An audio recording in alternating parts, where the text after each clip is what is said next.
and see if anyone wants to come and hang out. We're gonna do a little show per eppage today. Just gonna chill for a second, let some people drop in, check some emails. Let's see. Oh, I think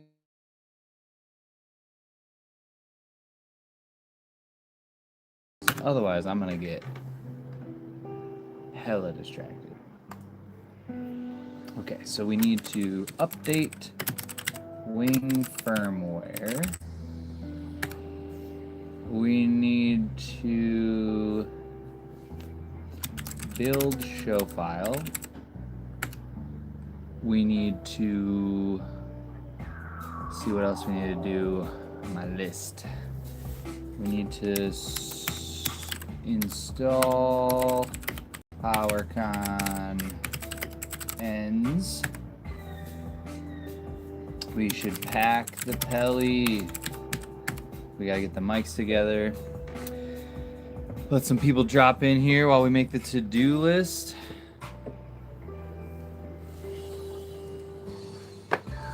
On a Thursday, boys and girls. On a Thursday. Oh yeah, let's see. What else we gotta do? We gotta do that. We could probably break out the MA file and patch a few fixtures, but I don't even know. It might not even be worth that. I might have to wait until tomorrow. Never got to talk about how you label and tie your cables.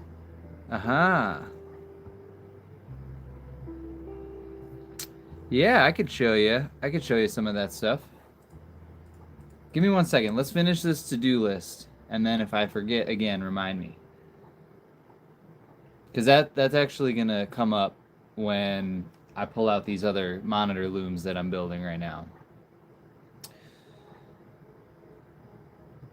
Let's see here. Update wing firmware, build show file, install the PowerCon ends, pack the Pelly. What else do we have to pack? Should probably, like, at some point I'm gonna have to pack the van. The lighting carts are already kind of packed and ready to go. Let's see. I gotta pack some stands. We could pack the XLR bag and subsnakes, and then pack our bag. Yeah, I think that's gonna be a pretty good list. So we're gonna update the wing firmware. We're gonna check that out, see what updates there are, because I haven't updated in a while.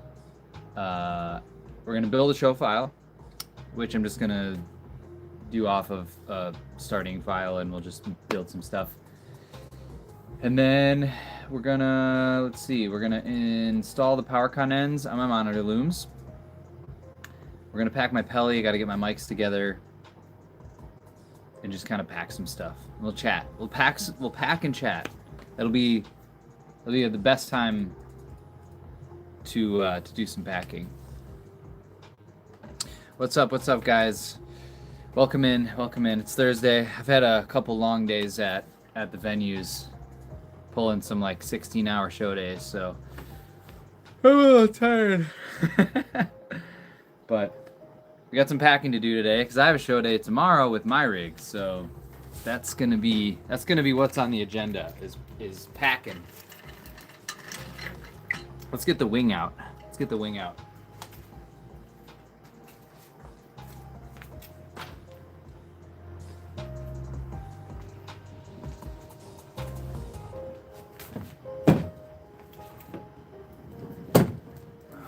Yeah.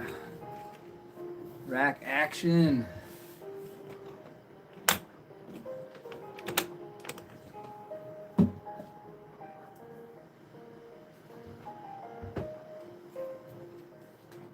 We'll We'll see how this one goes. The late night stream, we had a freaking party the other day. That was fun. See how many people are alive at 3 p.m. on a Thursday. Everybody's probably working at their gigs and stuff, you know? At their jobs, at their gigs, whatever they got going on. It's 3 o'clock by me. Experience with electric guitar. As in playing the electric guitar, I can play some power chords and a couple of licks, but that's about it. I'm definitely not a very, very experienced guitarist, but I can play a few chords and jam a bit. Or are you asking about technical stuff? Because I've soldered a few pickups and you know, installed a few pots and whatnot. That's about it though.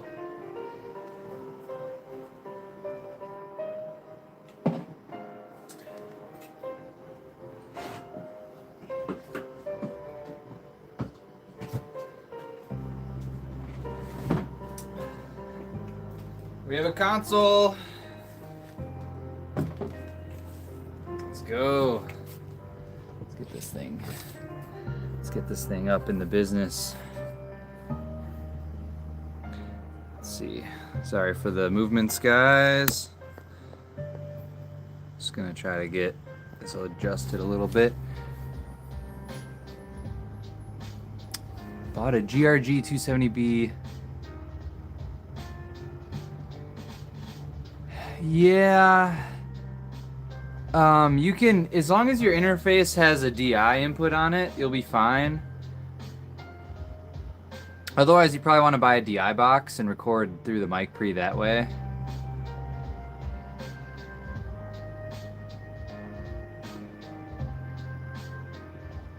But also, oh yeah, buffer size really doesn't have anything to do with it. That'll just have something to do with your latency. So if you're recording in your guitar and you're using like an amp sim plugin and you have a large buffer size, you'll experience more latency. If your computer is good enough to run the absolute lowest buffer size possible, you'll have the least amount of latency when you're recording. Hopefully that helps. I don't know if that's your question or not.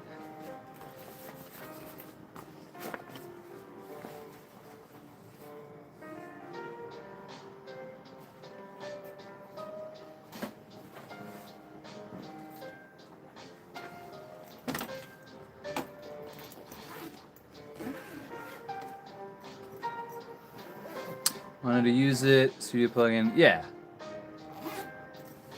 Yeah, absolutely. Yeah, just set up.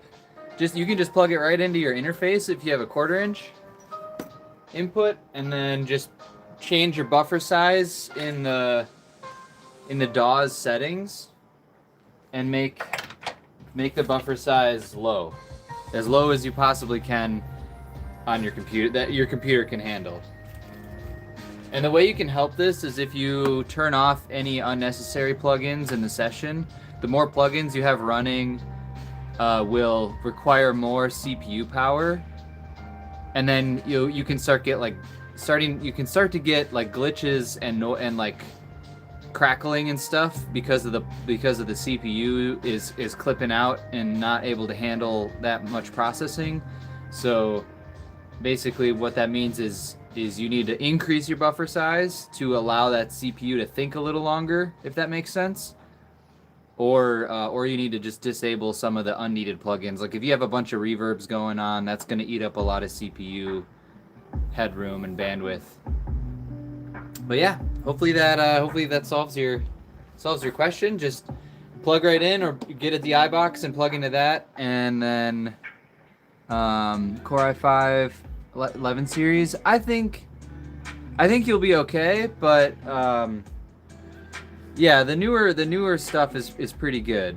I have an i5 in my Surface, like a 10 series i5, and It's okay. You know, I could run an amp sim or two and a couple of things, but if you have a larger session, you might start to run into some issues. My computer right now, I actually have to upgrade pretty soon because it's like an 8th or 9th gen Intel i7, and it's just getting to that point where stuff is too new and I need to rebuild this computer. So you should be okay.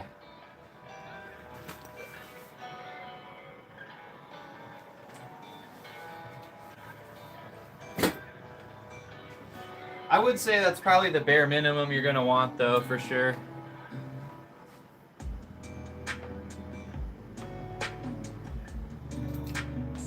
Also, real quick for everybody in the chat, is the audio okay? I'm just like using my phone, so I got some background music going, and I know maybe if I get farther away, like it might be a little harder to hear me, but just let me know if we're okay. If it's like bad, like I can try to like do something. But how many gigs have you had of RAM? So my Surface only has 16 gigs of RAM. It's all right. Audio's good. Cool. Thanks. Yeah. Thanks, Mosey. Mossy. My bad. Text is small shit. Yeah. So, yeah. So the gig. So it's a 16 gig Surface Pro 8. So it's like not the newest model, but it's definitely you know, it's okay. I have 32 gigs of RAM in my studio computer, and that's the one that's starting to struggle. So, you know, it's not always just about the numbers. Using waves at all. A little bit of waves on my studio stuff. Never live though. Not on this anyways.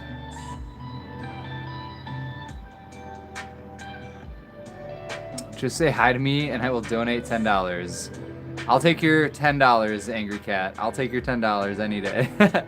But you don't have to do that. You don't have to do that either. How's it going? What's up? Thanks for coming in and chatting. I just appreciate that. I don't need the $10. All right, let me get some power to this rack.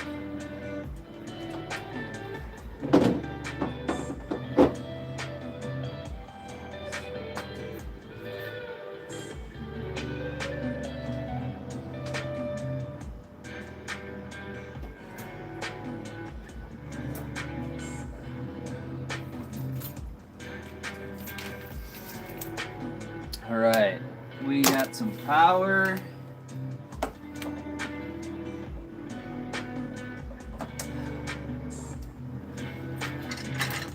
Give you guys a little view of the rack here. Check it out.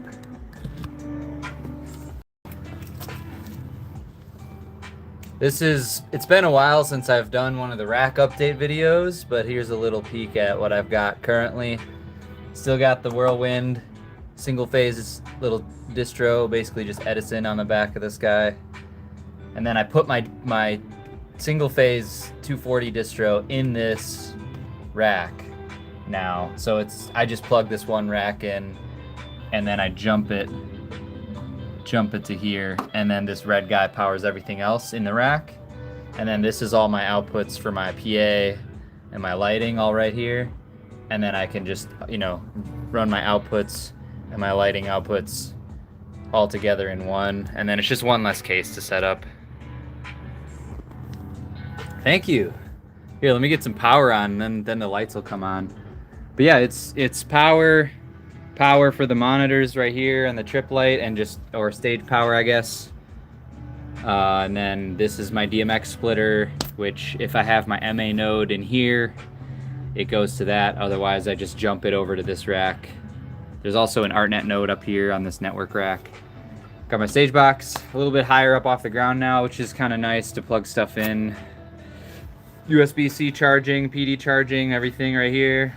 So my tablets, you know, if I want to charge a tablet, a phone, plug in a AA battery charger, it's just like right here. I don't have to plug in a separate brick.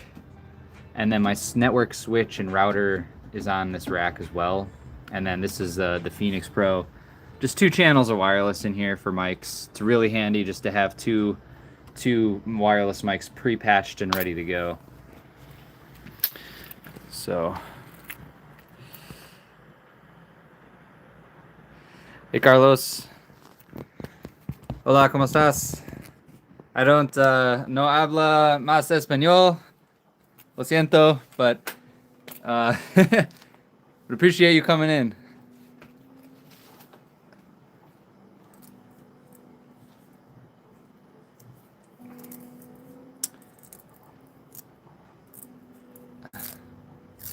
How to send money? I'm pretty sure there's a donate button or somewhere or something on the stream. Maybe not.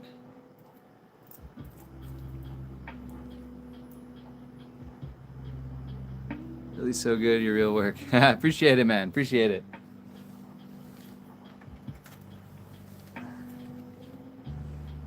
All right, we got power to the rack. Let's show that now. We got the lights on. Nice little LED lights in here, so when you're on a dark stage, and you can turn them down and up with this little guy here. Make it really bright if you want. But pretty sweet. We got power. Here's the back too. This is kind of I buttoned everything up back here. Sorry it's dark.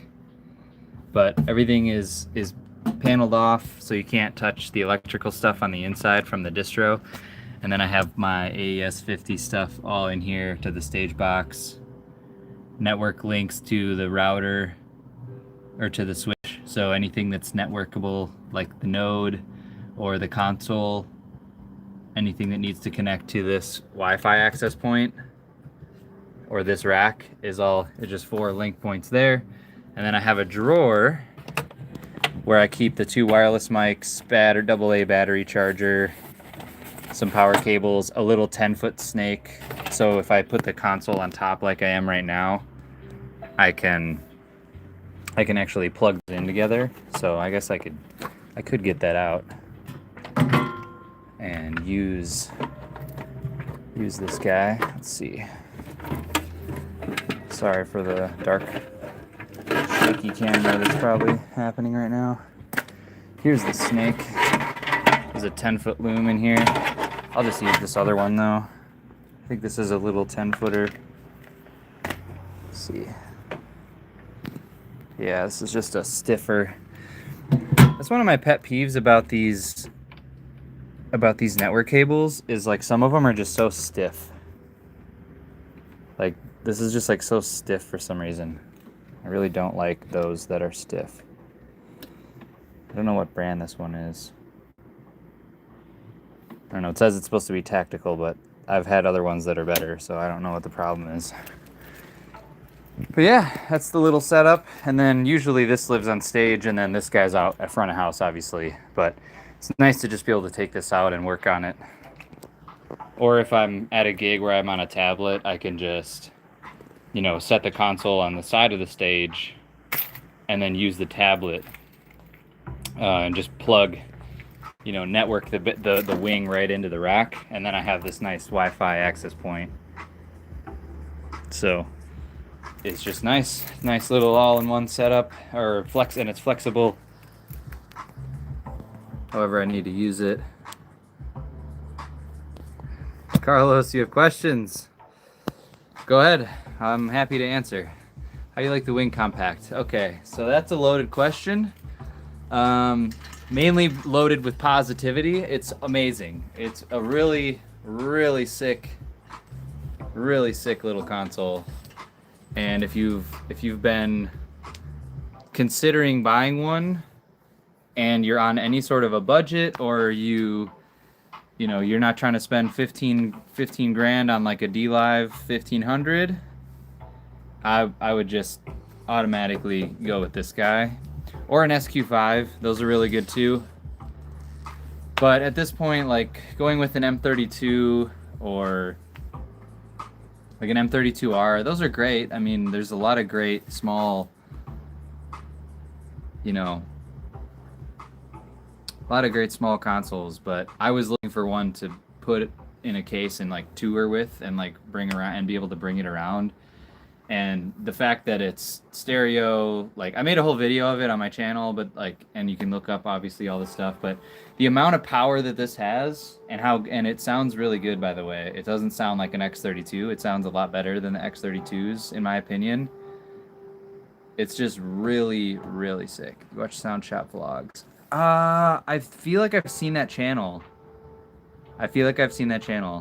I've watched some of the vlogs from the Sound Couple, and Silver Creek Audio pops up too once in a while. But Sound Shop vlogs. I'm not sure. If I've heard of that channel. Maybe I have, but I don't think I've watched their videos though.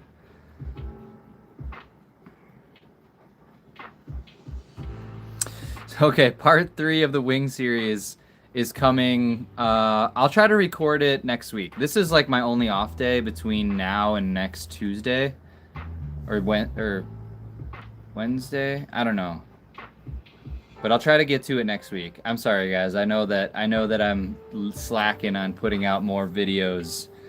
It just takes a long time to edit sometimes, and I just, I have a lot of gigs that I'm working. I've been working a lot this month too, which is great. And like I just came off of 3 days working at the venues, so it's just been a lot of stuff. So I haven't had a lot of time to do traditional long form YouTube videos recently. But I will. I have a list. on my phone. We'll get to them. I promise I will get episode 3 done. But that's why I'm trying to live stream too. In these currently I'm like working, even though this is now gonna take a lot longer because I'm streaming and talking to you guys. But yeah, Carlos. Let's see. Wi-Fi network better, Wi-Fi on device, or 5G network. Not sure what you mean. Is it like, are you trying to ask about, like mixers that have built-in Wi-Fi maybe? Is that what you're asking about? I guess overall, when we're talking about Wi-Fi and mixers, I would recommend doing a router, like not a traditional router, like where it's an all-in-one switch router antenna, but I recommend doing one of these. This is an access point. Get an access point this is gonna be way stronger and more reliable than a standard like Netgear Nighthawk router, like what I have in this rack, which is really probably impossible to see, but there's a Nighthawk in there. But there's a switch in here as well, which is also going to be impossible to see, but if you can, maybe this is you can peek in there. I'm not sure if the camera's getting that, but there's a switch and a router, 2 separate components in there. The router is what hands out the DHCP and manages the network. The router is kind of the network itself. The switch is just more ports, so you can link more stuff together. And then this access point is just a wireless access point to this network that's inside the rack. So this is like separating out the 3 parts of a classic router. Like, I also really recommend these if you guys are doing gigs in bars and like medium-sized venues. These little guys are super sick. This is a GL, I know this is backward, GL iNet. This thing's like $30 and it's really solid compared to like a lot of the smaller Netgear routers and different stuff that I've used with consoles. This specific model, it's the AC1200. This is probably not going to be super helpful, but it's the GL iNet AC1200. It's a travel router. It's USB-C, so you don't need to carry a power brick. If you guys are using, if you have your phone charger with you, it'll power this. So I just put a USB cable in this little loom of stuff for my Wing. So I have like a network cable, I got a USB cable to record, I have a USB cable that powers the router, and I got one that goes that charges my tablet. So it's just like a little all-in-one. I plug it into all the stuff that's near the back of the console. And then this router, this is when I don't have my rack, by the way, but this router just sits right here. And it's been super solid. I rarely have connection issues to this router. But this is an all-in-one router, switch, and access point. Do a little research on networking and like learn network stuff, because I'm still learning myself. But basically, this is great when you don't have like a rack to put a bunch of stuff in, or like don't have a lot of space. But if you do, if you're putting it in the rack, I would like get a rack mount, or just a small switch and a small router, or a router with a few ports. You don't need the switch. The switch is just extra stuff. But if the router has a few ports, you can use that, and then get an access point. Which I guess the other benefit of getting a switch is you can get a PoE switch, which powers this, so you don't need to use the power supply that comes with it. But this is like, and also like another recommendation, if you're really relying on your router, like mixing shows wirelessly, you can put this on a mic stand and like get it up high in the air, and that'll also improve your network stability. And all it is an Ethernet cable.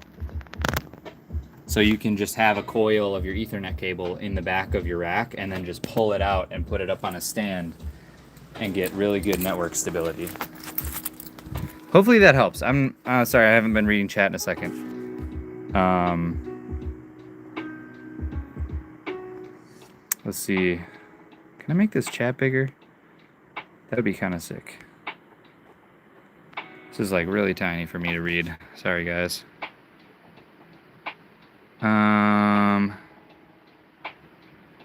Video editing takes a long time, really said. Yeah, I'll get to it. I will get to the Wing 3 video. I have a lot of videos I'm making, guys. I have a lot of videos I want to record. About the Wing, about the MA stuff, about the lighting stuff. Watching from South Africa. What's up? What's up? What's up, Nels? How's it going? Compatible connectivity. Access point is... this access point is... The one I'm using is a TP-Link in the back. Just look up TP-Link access point. I don't know the model number, but you'll see it. It's the one with the two antennas. You'll see it. So Greek one. What's the range for it? The range for this guy, I don't know off the top of my head, but it's probably like 300 feet. It's really good, I will say. Especially when you're comparing it to like a Nighthawk router. This destroys a Nighthawk router any day of the week.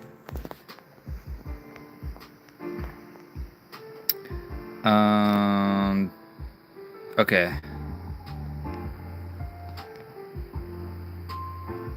Yeah, GL INAT stuff, nice. Glad to see other people are getting the same experience. RT-based software is fantastic. Oh, okay. I don't really know what that is. See, I'm not a network guy, so.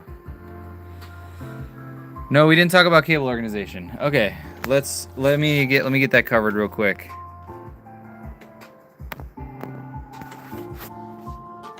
Yeah, Carlos, I'm trying to help people out as much as I can, and I want to get to everybody, so I appreciate the patience.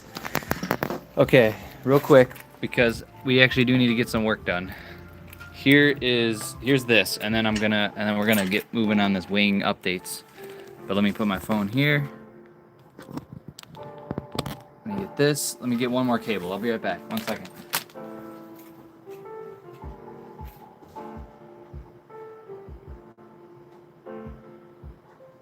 Okay.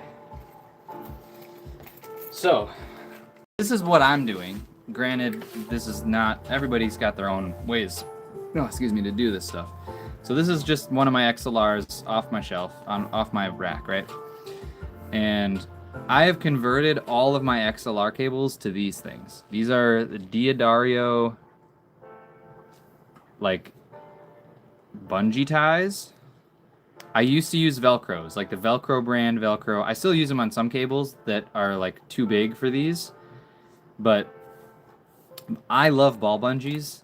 If you guys watch my videos, you'll see that I use ball bungees a lot on my vlogs, on my gigs and stuff. And this is basically the mini version of the ball bungee, and it stays on. That's the downside about ball bungees is you lose them. So this guy, you pop this one off. Is actually meant for guitar cables, I think, so it's a little bit bigger than XLR. But if you're using like the Pig Hog XLRs, this will really snap on there really tight.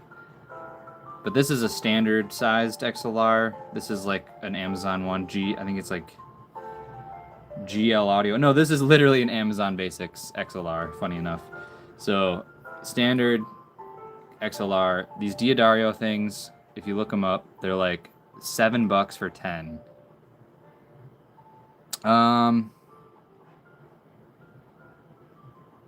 I would say, Carlos, for cables, if you have the time to build your own, it's definitely better to buy a nice cable and buy the Neutrik connectors and build your own. I, for one, am very lazy, and I've just bought a lot of these Amazon Basics ones or the GL Audio. I think GLS Audio ones are pretty good on Amazon. There's another company I just found that's decent. But the Amazon Basics ones, they're pretty flexible, and I've never had one fail in terms of the soldering. So, highly recommend if you're just looking to buy a bunch of cables. Otherwise, the Sweetwater ones are also really nice. So yeah. Anyways, this is my videos. The vlog ones on my chest is a chest mount camera where it's like first person view. It's a DJI Osmo Action 5. But yeah, this guy. And then for some of my other videos, it's a Sony ZV-E10, just a micro four thirds sensor. I want to get a full frame sensor because it's really dark in this room a lot. But that's down the line. We'll get there. I'm using how it works, you know. So yeah, this is a 25 footer. Wait, what? Did I miss something? Just good. 10, 20 foot cables. Yeah, exactly. Exactly.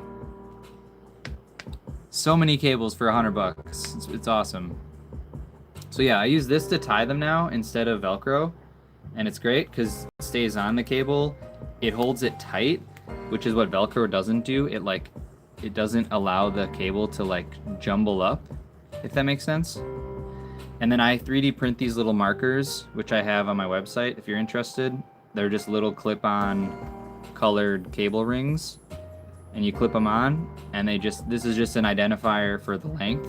You can also use the like E-tape as well. I used to use E-tape, but of course it gets a little gummy after a while. This is nice and clean. I think it's like 100. I sell 100 pack for like $9 or something, and you can. So if you just get a couple colors, you know.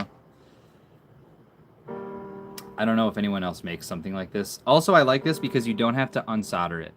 You just clip it on. New Nikon camera. Yeah. I'll have to look into that stuff. I've liked my Sony so far, but damn, they're expensive. Okay, and then the one more thing about the labeling of these. You've seen it probably before where people like shrink wrap their logo and all this. These are like, this is like an all-in-one, sorry, it's upside down and backwards, but this is like an all-in-one self-laminating sticker that I have this big Epson label printer. It's like this big in red and black, and it prints. I bought these labels, and they kind of crack over time, so like, I don't know, you can kind of see the ends fraying a little bit. So the shrink wrap, if you could shrink wrap this is better, but again, I didn't want to unsolder all the ends of all my cables just to freaking shrink wrap my labels. So again, I'm a little lazy, but that is what I'm doing for XLRs. Hopefully that was helpful. And it's nice and clean. It's got a bungee. It's got a color on each end. So I just know that green for me is 25 feet. You can make up your own color coding. I went off of the Sweetwater color coding, I think, because I initially had some Sweetwater cables. And then here's what I've been doing for the bigger cables. This is a little sneak peek, guys. This is another product I'm going to put on the store soon. Self-promotion, no shame. You've seen this before probably if you've ever worked events for tie line, but I don't like tie line because tie line you have to have two hands to tie it, and you have to like weirdly hold a heavy cable between your legs to like tie the knot. And then the tie line doesn't stay tight. Once again, it doesn't like really bind the cable down. It can jumble up. But this is like a ball bungee, but a better version of a ball bungee that doesn't come off. So you can see this is just bungee cord, and you pop it off. It's basically a big version of what I just showed you, the Diodario ones, but it clamps on these cables. See, I got my nice branded ones that I printed. I'm going to be selling unbranded ones. It'll be blank. It'll have a strip here for you guys to put like a Dymo label for your company or the length. But it'll come in a kit. I'm probably going to sell like 10 of these in a pack, 10 or 20, I'm not sure. But I'm making them for 14 gauge, 12 gauge, maybe something a little bigger. Anything smaller than 14 gauge, though, you can probably just use a Velcro or something. But I'll make like, 4 or 5 different sizes. I do ship outside the USA. I think this stuff's enabled on my website. But yeah, what's up, dude? From Hungary? Dang, huge fan of the channel. Love it. Love seeing the shout-outs. Thanks for watching, by the way. I never thought this YouTube channel would get this far, so I'm really excited to see it have gotten to where it's at, and then keep growing. It's pretty sick.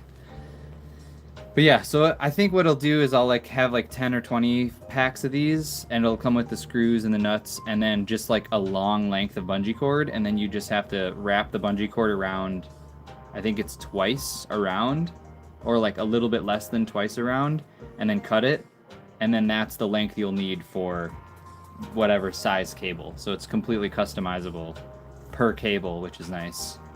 And then it's not like a ball bungee, you can't lose it. Because I like ball bungees, but if you use ball bungees, you know that you can never find enough of them when you need them. But yeah. Let me know too if you guys have any feedback on like how many of these you'd like to see in a pack. It would make more sense for me to just sell it in a bulker, like a more bulk pack, like 10 or 20, because I'll have to I have to manually sort out how many screws and nuts and hardware to go in with these. Same with the bungee cord length. So basically it would just be more helpful to sell them in a 10 or 20 pack or something like that as opposed to one. So yeah, anyway, appreciate the feedback. What's the max your HTL6 can handle? I'm talking about, I'm assuming you're talking about the cart kits that I print. I have 4 boxes on mine right now. I've also just upgraded my material to a PET carbon fiber reinforced. So, I would say 6 at the most. Absolute most would be 6 boxes. And I would also say to just be gentle, be gentle on your gear and don't run it into the ramps and stuff, and you'll find that they'll last longer. But the mixed packs of the color code rings. I don't, but so the problem with that, I'd love to do 10 10 10 10 of multiple colors or something, but I print them in rows of 100 because of just the efficiency, and then when I take them off the print bed, because they get stacked in rows like chunks of 100, it's just easier for me to bag 100 at a time. So that's really the only reason. Bagging up 10 at a time would be, and it'd be so cheap, you know what I mean? It'd be not cheap, but I would feel bad selling them for less than $5 for 10, which would be kind of a ripoff in my opinion, because it's but because it takes me time to bag them up and sort out 10 at a time, it just I just can't sell a $2 item. It's just, I don't have enough time in the week to make that viable. So that's why I chose 100 packs. Yeah. So I feel like 100 pack for $9 or whatever it is on the site is pretty fair, because it's 9 cents a thing.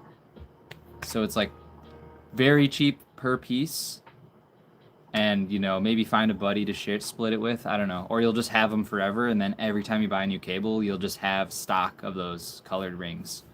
But I do know what you mean. Like if you're trying to buy 5, 6 colors, like it's like $50 for a bunch of these plastic things. So I get it, but hey, you know, I'm trying to make stuff to help people and make stuff that I like to use as well. Like I'm not gonna sell people stuff that I don't use myself. So that's just where I'm at. Really enjoyed the 3-port or the MA3. Yeah, yeah. The rack build video. Hell yeah. Just followed you on Instagram. Dude, thanks. That's awesome. Hell yeah. Alright. Yeah, the rack build video was sick. I actually have a rental coming up for that. Like I said in the video, it's coming up like in next week. So I actually have to buy another node because I want to use the node on some of my gigs. What's up, Roman? Also, is there a way to... The previous person got me curious. Considered other DMX distributors. Yeah, I see what you're saying. Honestly, I just kind of like picked one and bought it. I didn't really like do a ton of research in those. Yeah, I hear you. I'll have to look at that because I'm looking at building another one. I think. Because yeah, I don't use 5-pin. But I think also because I'm renting it out, I wanted to have both available. I think that was the other thing, is like, and I know you can convert, but like, I just wanted that to be, like those bases to be covered, I guess. And I felt like 4 or 5 ports or whatever they have was enough. But yeah, I'm still learning too, so if there's like some brands and stuff you want to suggest, I'm down to check it out at some point. But yeah, do you guys see on the live stream, is there like I don't know what the thing looks like for like subscribing or donating to the channel, and I just haven't live streamed enough to figure it out. Like I know, because I feel like at some point people are gonna want to like donate something. Do you guys see a button for that, or is that something I gotta set up? Because I do really appreciate that possibility, if that makes sense. But I don't know. Yes, there is. Okay, sweet. Is it just like is it the join button for like the members? Okay, sweet. I just want to make sure like I'm not missing out. That's all. There's a super chat. Okay. Okay. All good. Appreciate you guys. That's all I wanted to know. Like I said, just didn't want to miss out at any point. Did you do any acting roles? No, I did not do any acting roles. I subbed. Thanks, Ben. Appreciate it. Pay for a comment, it stays up for a certain amount of time base. Okay, so when this gets real crazy and I can't keep up with the chat, that'll be helpful. But for now, you guys have my undivided attention, which is a problem because I'm not getting anything done. But we're gonna change that. We're gonna get the Wing firmware downloaded here, because I have a to-do list and we gotta get going. Yeah, buddy. All right. Let's see. Wing firmware. How do I... That's the product. Downloads. Actually, no. Let me go to the Wing page, because that probably has the stuff right in the page. Probably has the stuff right in the page. Let's see. It's a great idea, guys, and we're gonna update the firmware of the console the day before the show. It's really smart. It's a really great time to do that, right?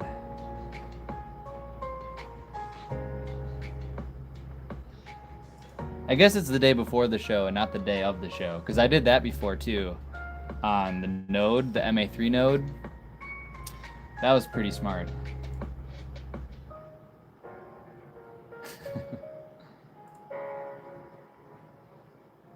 Oh my gosh. How do I find this thing? Wing firmware. Okay, how do I know which one it is? Oh, it probably comes with all of them. Version 3.0.6 came out. It came out in March?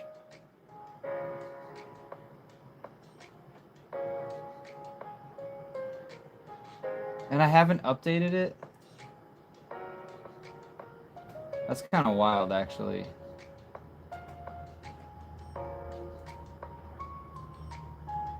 Okay, well, let's download it. 3.0.6. Let me see what version I'm on right now. Do you consider yourself having a big system with big speakers and lights? I wouldn't say it's that big. I would say it's like a good medium-sized rig. Like, it's definitely not or it's a small big rig. I don't know if that makes any sense.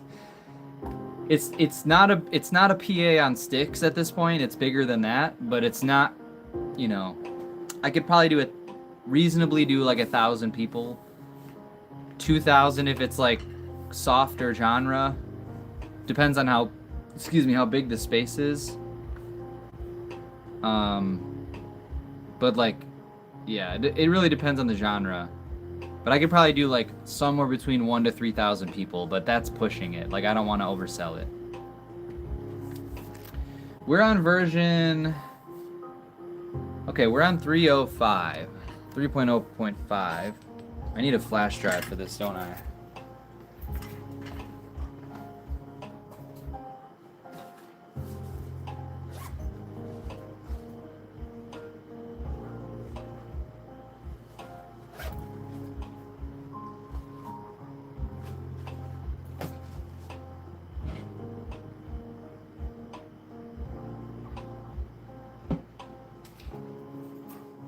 Okay. The real question is how to update this. So I know we got to put it on a flash drive. Does anybody in the comments, anybody in the chat know how to, like, what the process is? Wasn't it like you shut it down and you like hold a button and then you turn the console on with the USB plugged in or something like that? I can't remember.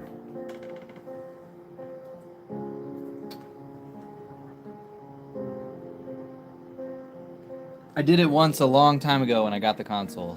Setup page? Oh, really? You just have the console on and there's a button in there?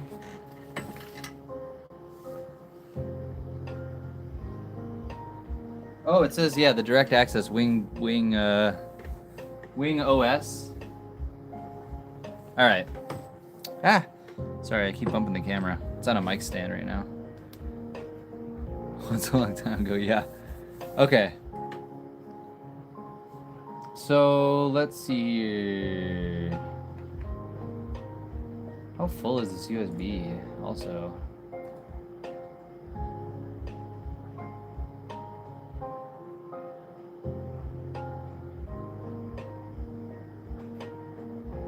Alright, good. We got some space. Downloads. Wing release something, something, something. Wait, how do I know which firmware it is? Because there's a file, but I need the one for the compact. Isn't there like a specific...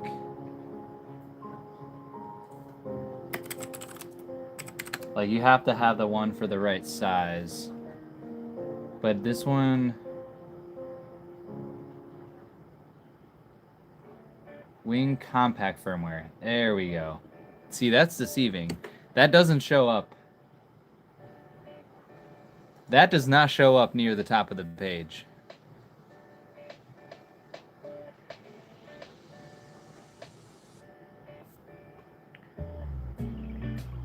keep running your mouth on the live. You're gonna hear more than chat blowing up. Don't get caught slipping. That beam hit different.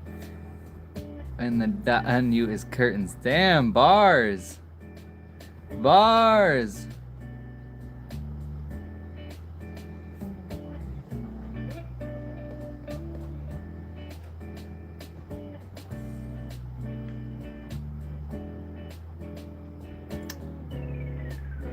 All right, we have the Wing Compact firmware now. This is important, guys. I've seen many Facebook posts where people brick their consoles by putting the wrong firmware on it. Well, they don't brick them, I guess, but the surface just doesn't work. Or something like that. It's not good.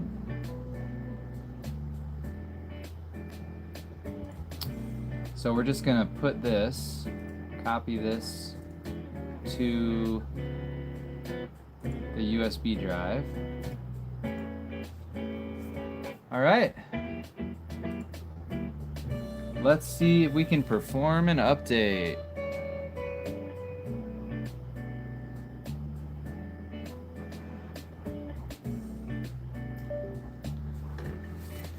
Here we go.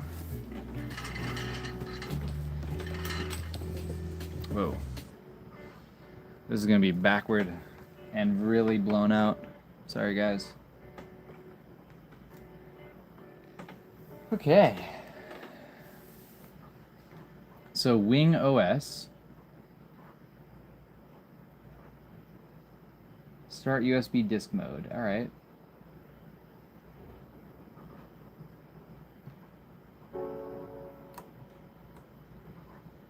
Wait, so then what?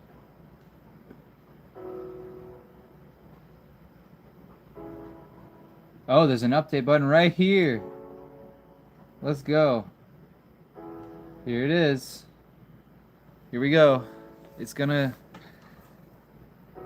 Yes, the patch light on the Wing is so cool. There's so many cool things about this.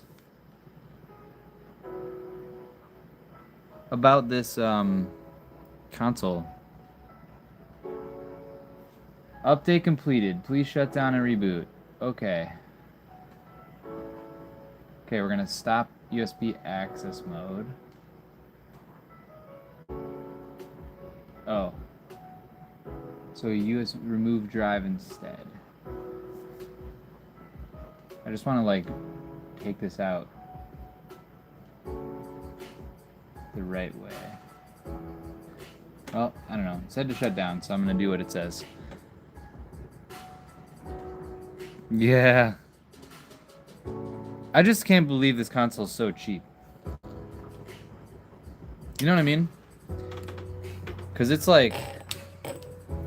I mean, they raised the price a little bit, which sucks. POV... Here. Perfect. TV technology, St. Thumbs, RCF group. How would you compare them to your RCF subs?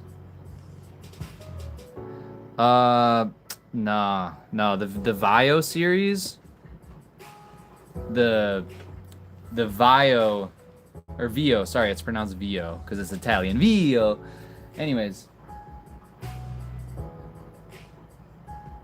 Okay, we're updating stuff. Oh, there's a previous and next channel button. Sorry, I'm getting off track now. I'm gonna look into the firmware. It's good though. Anyway, yeah, no, the VOs are insane, dude. Like, we have 6. Granted, we have 6 per side, I think, in the rave in Milwaukee. They are absolutely insane. Like, comparing them to mine, it's tough because I've never heard 12 of mine at the same time, you know? I've heard 2 of mine, which is great. Oh no, I've heard 2 of those as well. Because I used them for the first River City Slam. I used 2 of the S218s, and then the second year I used 2 of my RCF 9006s. So I would say, dude, honestly, they're really similar. I'm really trying to remember back to the first River City Slam.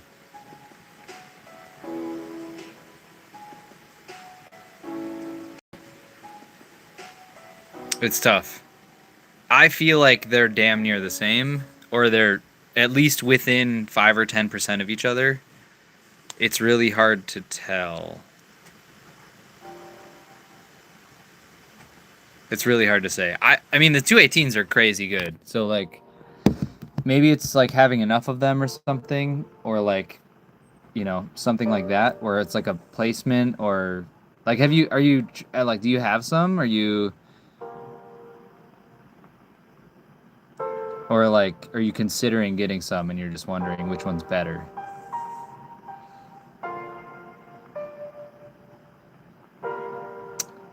Because I think it comes down to, like, if you want to, like, how you want to transport them and what power system you're using, because the RCFs are PowerCon and the DBs are True One, so that's something to consider.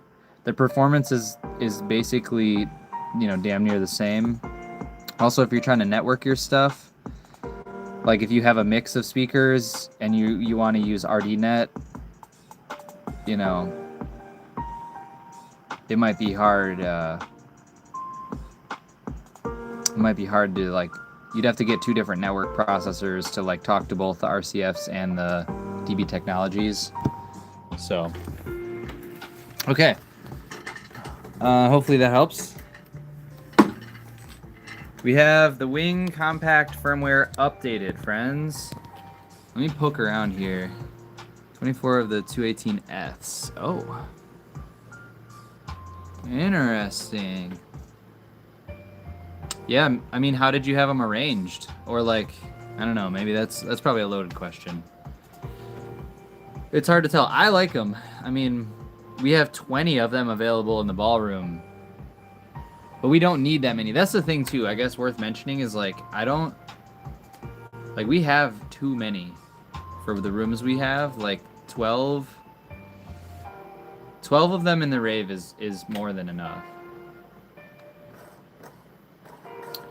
Okay, let's see. Let's see what's new in this firmware real quick. We have a previous and next channel button. That's kind of convenient.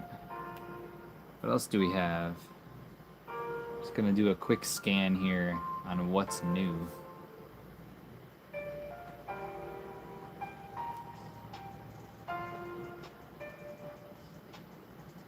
That's nice. Still have all that stuff.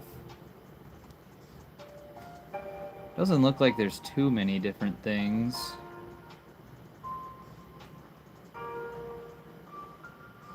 Previous and next channel's nice. I don't know, if you guys know what the new stuff is in the firmware, let me know, but currently, I don't know. Okay, we're gonna recall... Ooh, this is tough.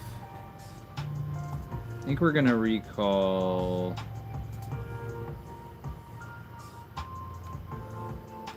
my X-ray show, maybe?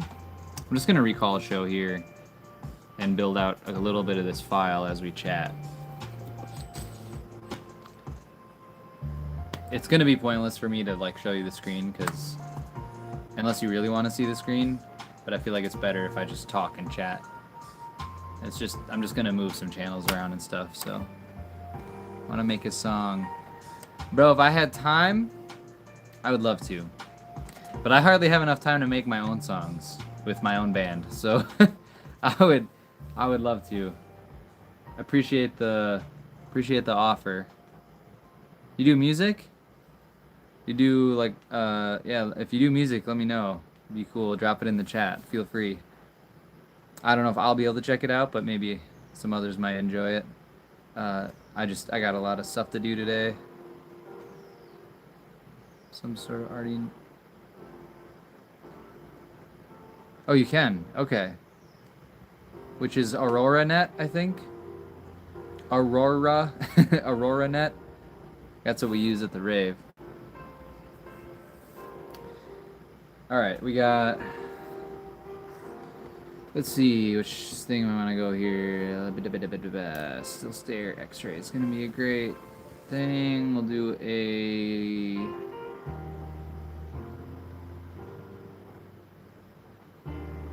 Start files? No. past shows. This is getting kind of full.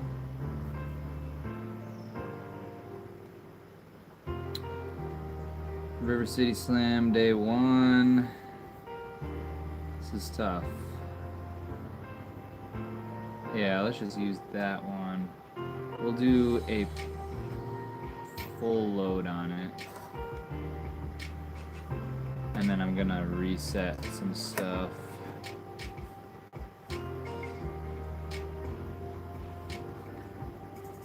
So I have drums.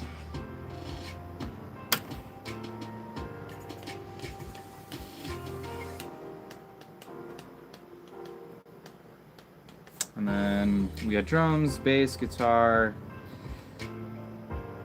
And I need 2 keys channels. Just name those real quick.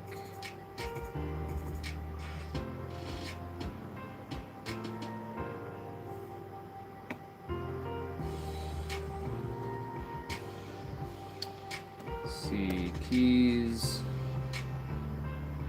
and keys 2. And we're gonna send those.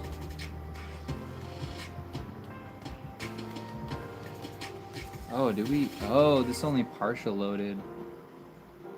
Okay, well, we want to do a full load.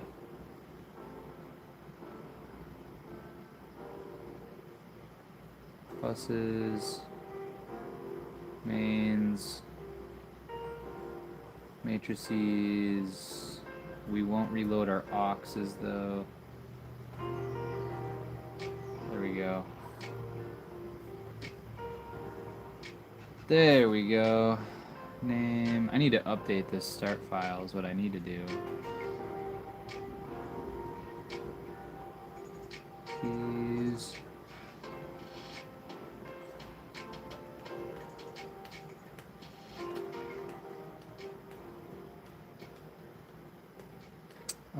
Still, you know what I'm saying.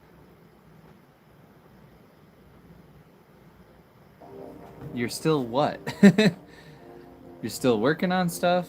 Still learning? That's fine though. It's good to, you gotta start. That's the point. That's the biggest step, is starting. Whatever you're starting.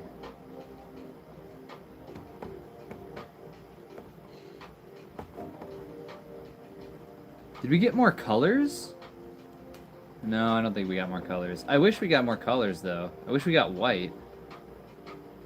That's what they should have added in this firmware update. Is more colors of these scribble strips. That would be kind of sick.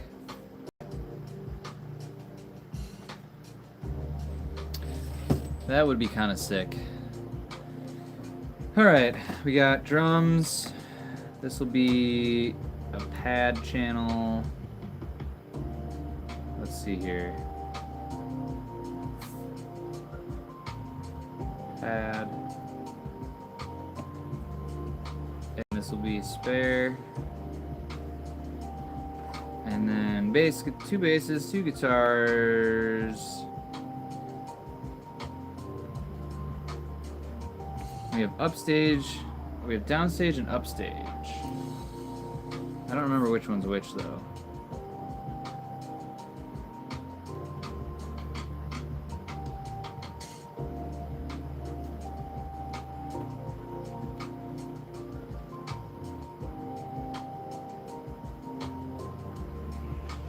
Let's see, upstage, guitar 2.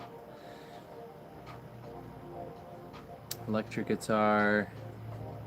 Yep, that's what I got. I got 2 electric guitar channels. Or are you talking about, do I play electric? I don't really play guitar, to be honest. I know some chords, I can jam a little bit, but I'm not that good. Last video did was awesome. Talk about it a little more. Which last video? We talking about the casino show? The one with the semi-truck?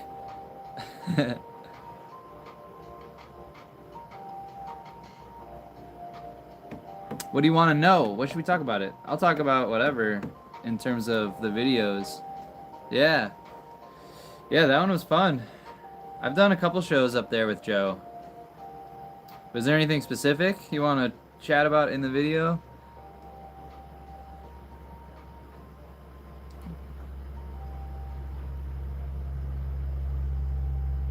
Kind of rock, you know what I'm saying? Yeah. You're talking about the music you're making? You're making rock music, or you want to make rock music? That's what I do. I make rock music as well. Overall experience with it.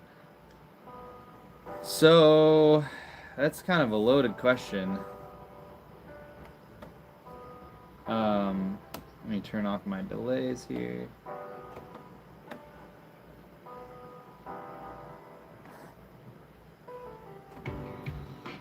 Yeah, that one was cool because we were doing sound, we were doing production for the Wallflowers, which I didn't really know who that was, but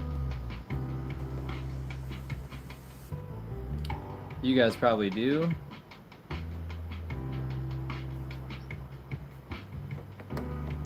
And yeah, I don't really know what to talk about it.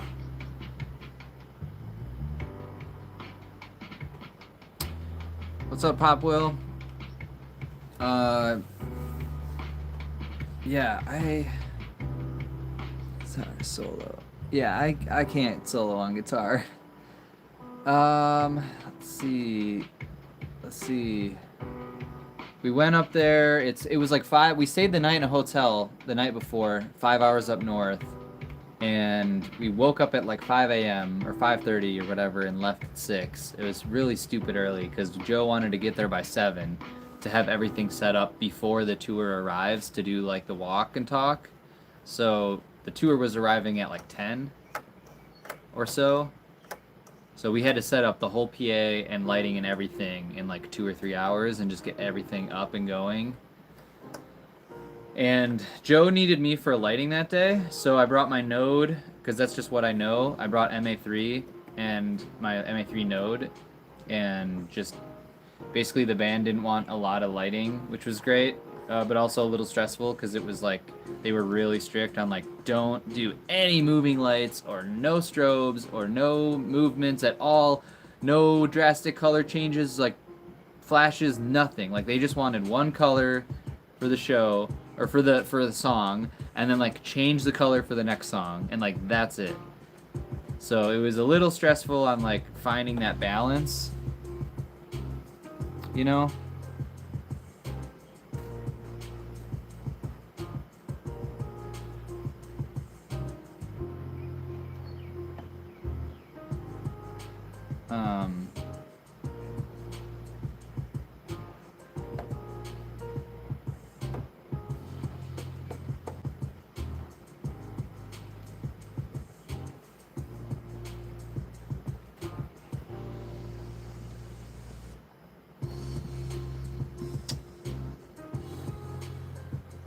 Sorry, I'm trying to also focus on getting some of this dialed in here.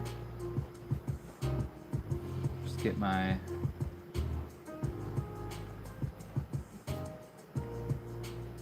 file like sort of built a little bit here.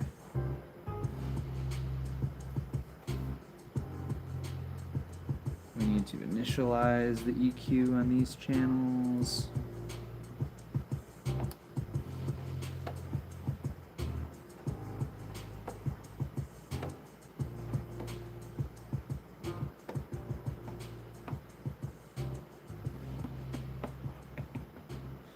Okay.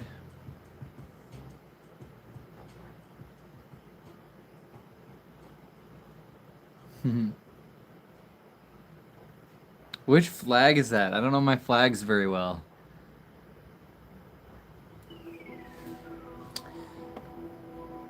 But yeah, so we had to like set everything up to, you know, at a certain point and just have everything ready. And then we ended up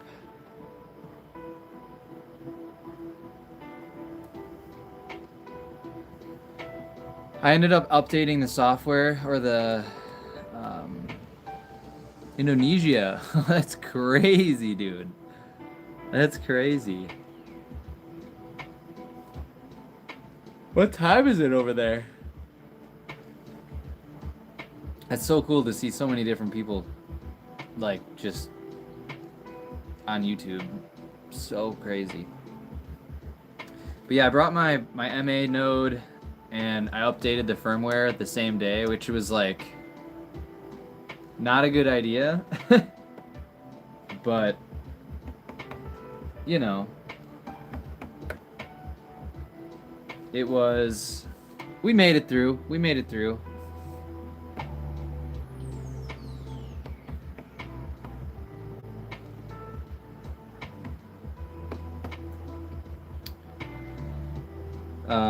Yeah, so I got that updated, and it was pretty much just like helping the tour with stuff, you know what I mean? Like, it was watching from LA. Hell yeah.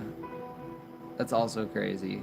I want to go to LA at some point. I think I've been in LA or somewhere in California at some point, but it was when I was super young, so I don't remember it.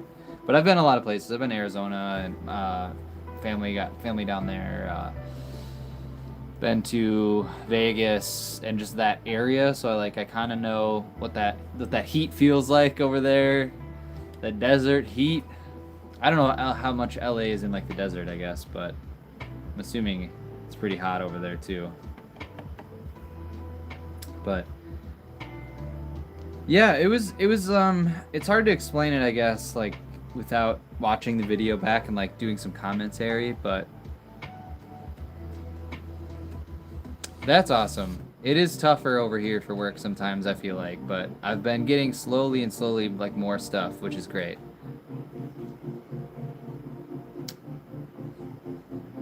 It just takes a lot. I think it just takes a lot of time to grow something too, you know? Let's see. Guitars. Let's put a different compressor on these guitars.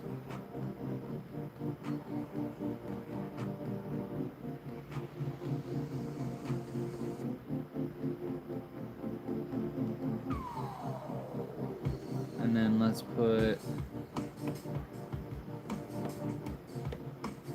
Let's see, what else can we do here? Definitely want to put a combinator on the vocals.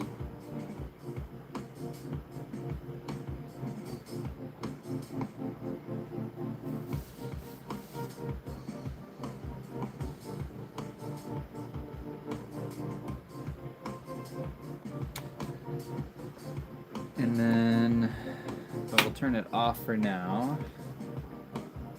And then we want to put... Oh, I need to change out my reverbs. I remember that was an issue the last time. Oh no, that's what I want. That reverb's correct. But this is not what I want. What plate should I use? Maybe this vintage plate. For the drum plate. No pre-delay.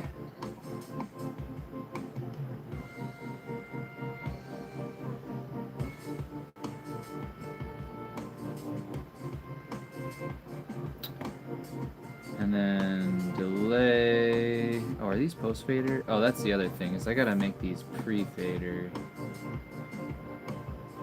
So none off. This one on. And this one is none off. And this one is on for the plate. The delay is there. That one's good. That one's fine. And then slap delay. I'll have to try that a little bit. Okay. I think those are all set how I want. And then... Oh yeah, are we...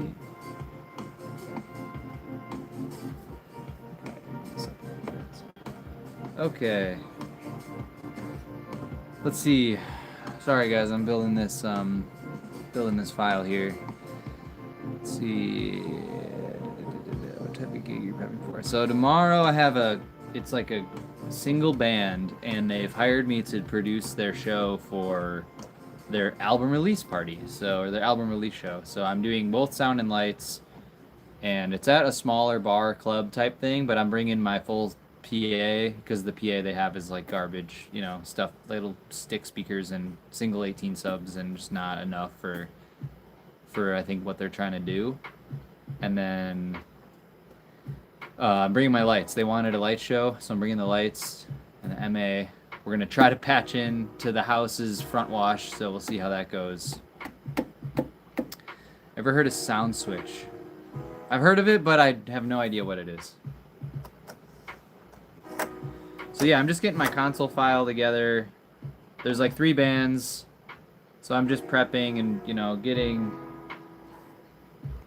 getting some stuff together for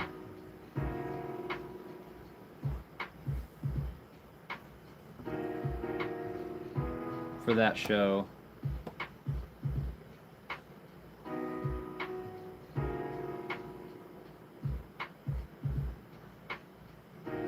So that I have a little bit less work to do tomorrow. Okay.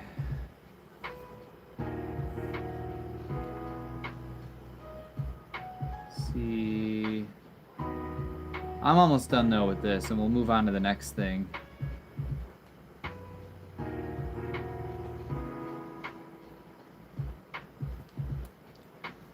I'm just getting my PA.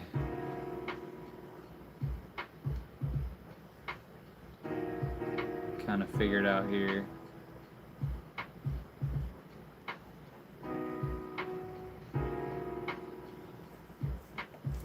Getting my PA matrices figured out. Okay, we got drums, bass, guitar. Pretty sure there's a band with 2 keyboards, so we got that figured out. Yeah, I think we're good. 4 vocals is enough. At 5, 6 monitor mixes. Yeah, we're good. So let's save this now that I've reset some stuff.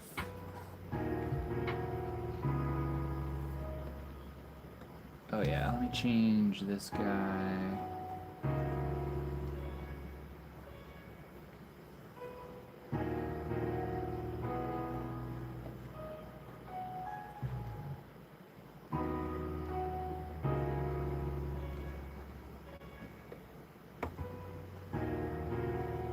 Oh yeah, let me do I gotta change a couple things on my vocals. Hold up.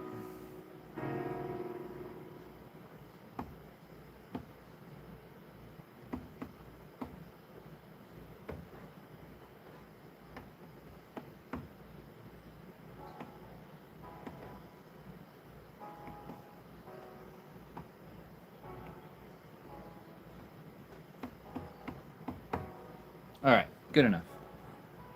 Drop those. Everything's muted. That's going to be important. And my buses are going to be open. And my monitor mixes are going to be all up and open and ready. And let me make sure nothing's going to those buses, because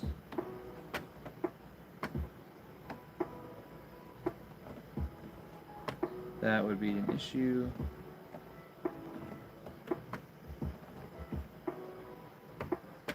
Sweet.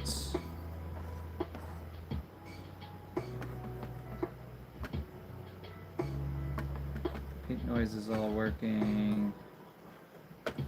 Talkback is being sent at -10. Okay, I feel pretty good about that. Alright, let's save this now real quick, and we'll put this console away, I think, and we'll move on to the next thing on my list of things to do. Wilco, thanks for stopping by. Hopefully see you in the next one. Appreciate you stopping by. Appreciate the commentary.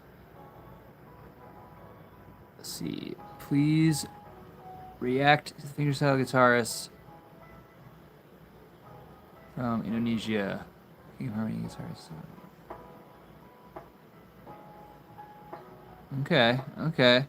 I don't have the time to react to videos at the moment, but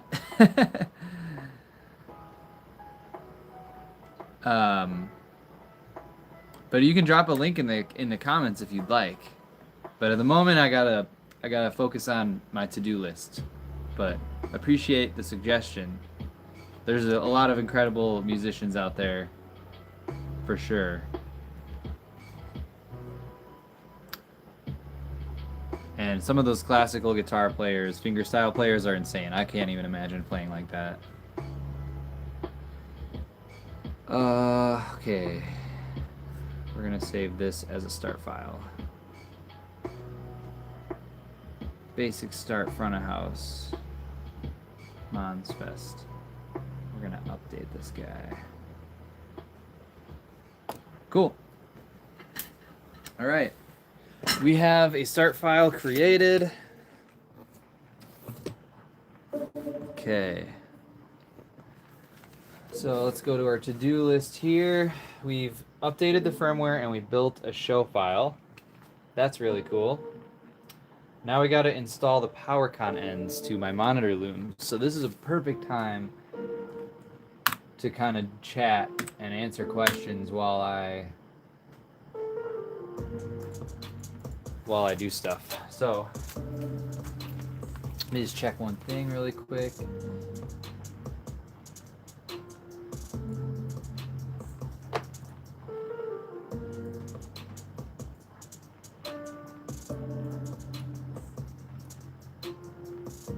All right, sweet. Let me put this away real quick, and we'll get to the next thing on the list.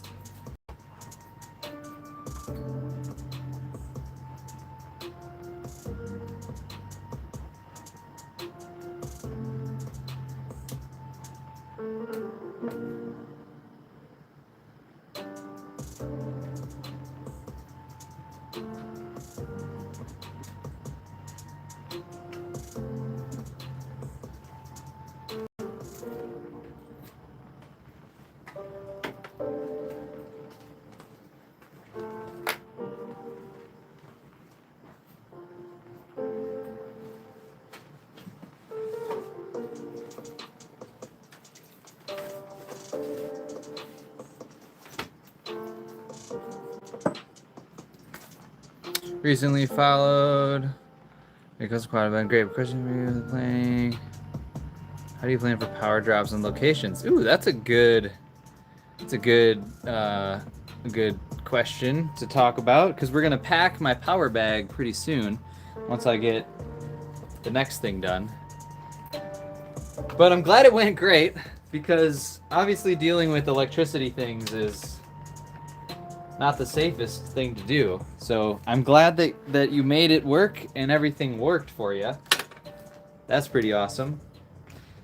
And yeah, when I'm planning for stuff, like typically, like if you're doing a band, what's up, Cos? We're back on the live. Luke says, yo, what's up, Luke? Yeah, when you're planning for power drops and locations, I would just think about like what kind of event you're doing. And then from there, you know, like, okay, do you have bands? Do you have like solo acoustic acts? Do you have like a DJ?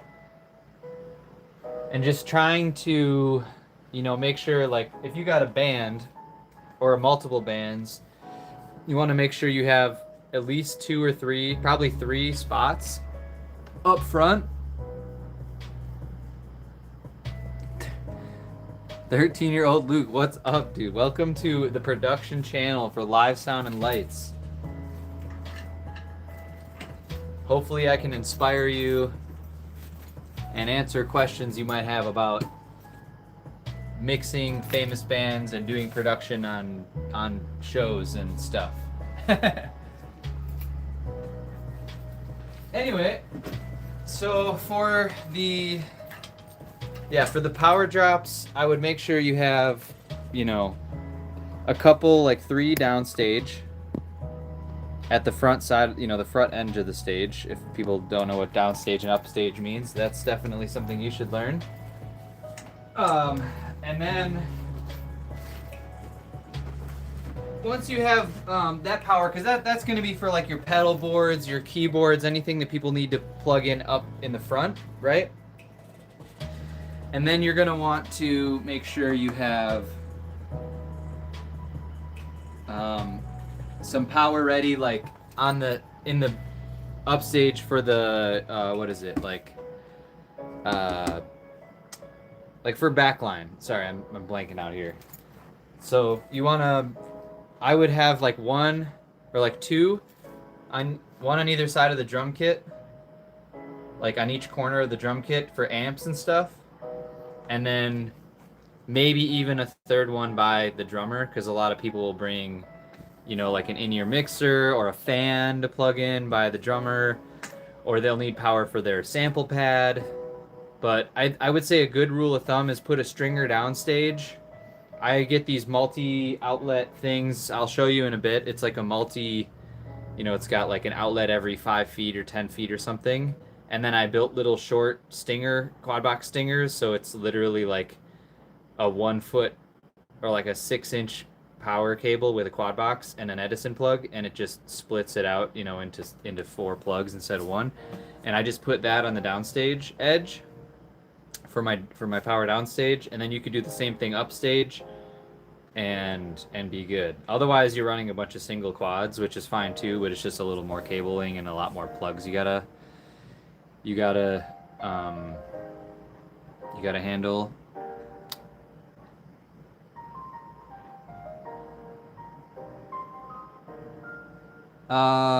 If you're doing sound at school,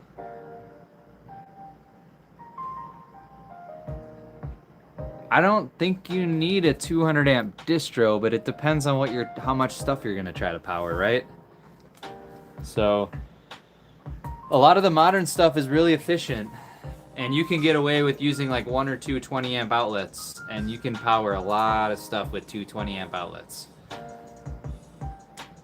But obviously it's better to be on the safe side. If you can, if the school has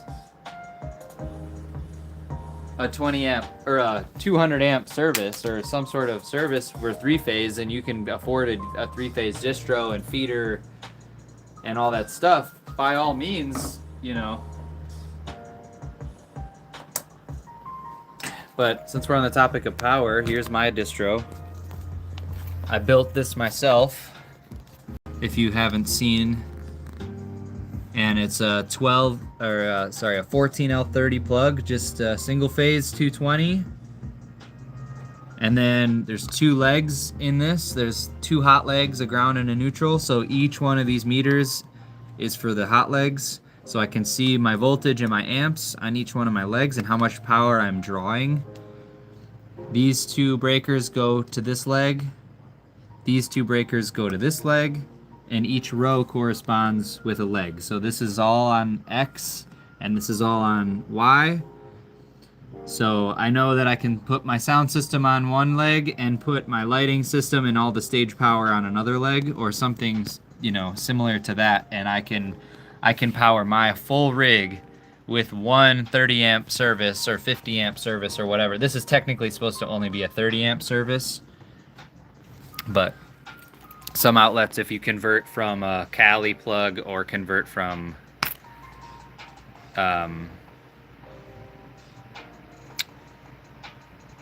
you know, something else, you can be actually on a 50 amp breaker. Very good. The school has 3-phase. Thanks, appreciate it.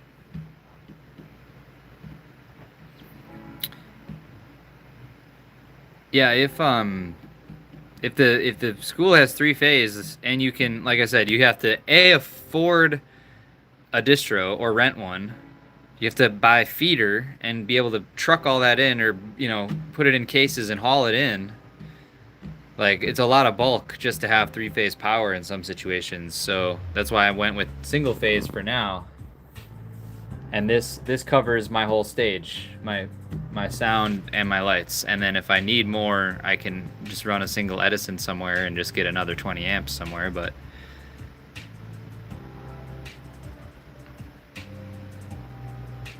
I ended up getting the DBX and getting rid of the BBE. Yeah, I mean the BBE is just a color box, or unless you're, yeah. Are you talking about this guy? Let me just clarify because I have one right here. You talking about this BBE, like the 2-channel maximizer, sonic maximizer, or are you talking about something else, like it's like a crossover? Because the DBX will do the crossover, and the DBX will also do like harmonic saturation, definitely in the low end. Yeah, that box is just a color box. That's like saturation and stuff, which if you're looking for that, you know, you can put that in your mix. But PSM24 from Behringer. PSM24. What's a PSM24? Now I gotta look this up. Now I gotta look up what a PSM24 is. That sounds like a Shure wireless unit. Behringer PSM24. Is it the monitor system thing? The P24? Oh, this thing. Are you talking about the P24 Stage Connect personal monitor thingy? Yeah, dude, fucking shit's crazy right now. Shit is crazy right now with the shooting stuff, I will say. But we're not gonna get into that. We're not gonna get into that on this stream. So the Behringer P24 is okay. Yeah, I've looked into this, but like I don't personally have a need for it. So you know, I don't. I think it's cool. I think it's a cool device for the application. Like if you're a studio and you're using this ecosystem, I think it'd be a great. I think this thing would be a great solution for like headphone monitors, or if you're like a church band, you have like a very specific setup all the time. I think it could be cool.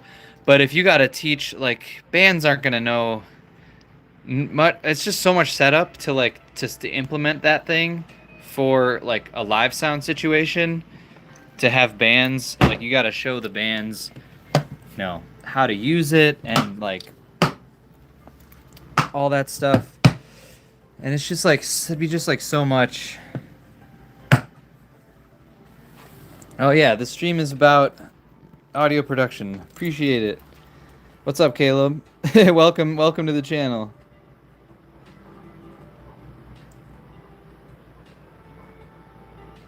Yeah, the Stage Connect thing is cool for sure. Yeah, this is my studio. Caleb, what's up? What light bar you got? Are you talking about this little light bar? This little monitor light bar? That's just on Amazon. This thing, or what are you talking about? Otherwise, I have no idea. There's a lot of lights in here.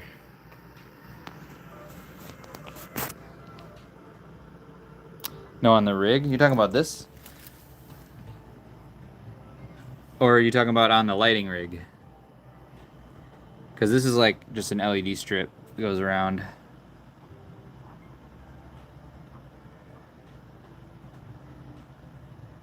Oh, that's cool. I didn't know that it didn't eat up buses. Pixel strip on your lighting cards? Oh, okay. You're talking about these guys. Right? These guys? These are some cheap Amazon fixtures. They're where's the freaking, I don't even think they have a name on them, to be honest. They're made by this company called OPPSK. That's cool. Are the inputs that you route into it, is it a post fader? Oh, here it is. That's the brand. And they're like $100, $110 a piece, and they really are sick. It's a plastic fixture, like it's it's not metal or anything, but they're really light. So if you're trying to transport them, I can put a bunch of them in this bag, which I made dividers inside this bag to fit like 8 of them. So if you're trying to like transport them not on a cart, they're really light. But I'm also this is like really light on the cart. Like this whole cart does not weigh that much. It's really sweet. I got a couple more of them sitting on speaker poles like ready to go too. You can choose the pick point. That's sick. Okay. Yeah, this is a strobe bar. You had some 1 meter. Oh, yeah, those guys. Do I still have those here? I took them off because I don't think I was using them for the right purpose. Hold up. Are they even in here? I think they're back here. Oh, there they are. Yeah, those things, these are sheds. These are sheds bars. They're just like wash bars. So I just don't think I was using them for the right purpose. Or just, I don't know, they're very direct. They're very directional. So if you're looking right at them, they're super fucking bright. But if you're offset, they just kind of make like beams in the air, which is cool, but I think you would need more than 2 of them. But yeah, these are strobe panels. They have a strobe strip in the middle, which is also pixel segmented, and then they have a plate, like an LED plate as well. Oh, nice. That's awesome, Dennis. I appreciate the love on the lighting carts. I know I have a lot of like different random things that I make videos about, and it's tough for me to like I want to make more videos about each of these specific topics, but it takes so long to make videos sometimes, and I'm working a lot, so yeah, I don't know where I was going with that, but I appreciate you stumbling upon the channel for the lighting stuff, I guess. Stage watch lights. Yeah, yes, the necessary evil. Gravity stands, flat base plates. Yeah, that'd be cool. I know what you're talking about. I've been debating on getting some truss too for like the upstage. Dennis is from Germany. That's awesome. That explains the last name. Yeah, the shed's wash lights are really solid, to be honest. For what it is, or just like, I would just avoid getting the wash lights with like all the little tiny LEDs in them. I would get the ones with like the bigger circles, if that makes sense. Those seem to be brighter and just nice.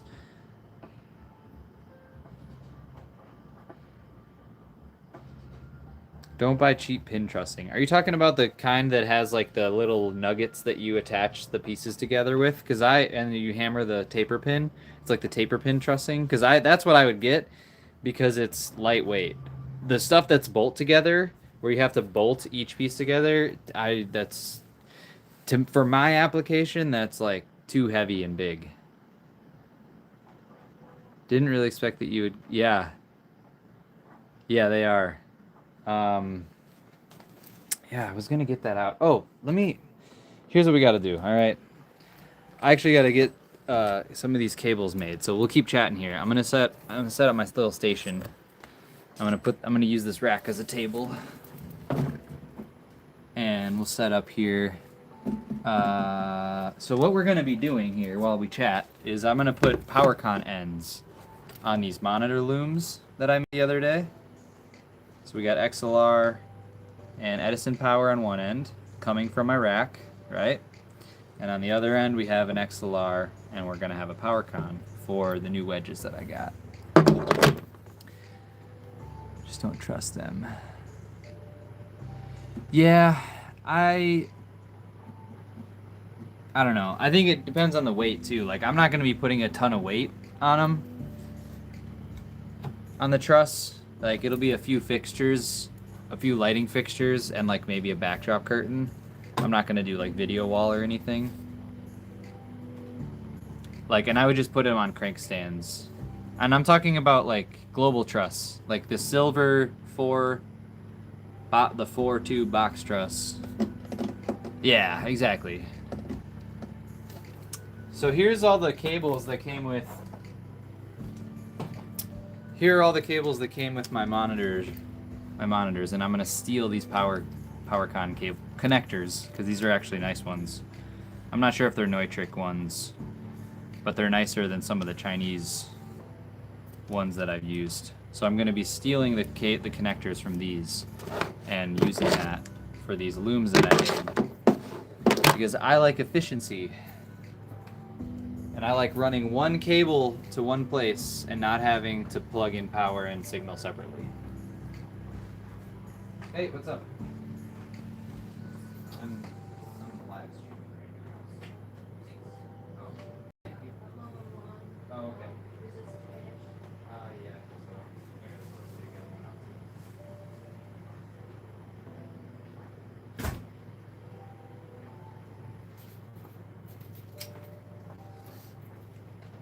All right. Let's get her done. Let's see here.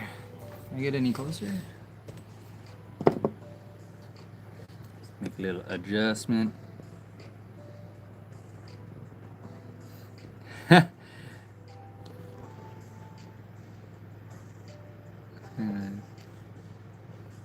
Ah, gotcha. Is that what this is? Maybe you know the logo. I don't know what logo that is. It's not a Neutrik logo, though. We did not finish all of the beer from the last gig. Jesus Christ, that'd be so much. How? Yeah, I'm sure... You know, that's a good question. Because I feel like you should have a certification to do this. Because, like, anybody can just, like, service... But I guess this is a user serviceable connector. Maybe? I don't know. I'll be honest, I don't really know, like, the laws and the regulations on building my own cables, I guess. But I think unless OSHA inspects you, or like unless, you know, whatever government agency like comes to your gig and like ask, like I feel like they'd have to ask for like a certification. Like, were all your cables built by a certified electrician, and where's your paperwork? Like, I mean, I don't know how that would even work. Do trust work? Not that I know of. There's so many people that just set up. Yeah, it is a really big gray area, I feel like. That's why everybody puts big disclaimers on their YouTube videos, which is, here's mine. Don't do this unless you know what you're doing. I guess, but like, what? I don't get it. I don't really know the rules or the laws. I just know what I'm confident. I think this is what's important. I'm confident that I know what I'm doing to install this connector and have it work properly. And if you're not, and if you don't understand what's going on here, I would not build your own electrical things. I think that's like, regardless of the laws, I think that's a really good rule of thumb. Like, I didn't build my own distro until I fully understood what a distro was and how it worked and what my limitations were and that sort of thing, and like, you know, what that stuff is. I don't know all the exact numbers in terms of like what wire gauges I need. I just overdid it. I used really big wire gauges, and you know, but you need a license and you need to measure your install. Interesting. Is this, wouldn't this not be considered an install because it's like, this is like a temporary portable power cable? Like, it's like, this is basically just an extension cord.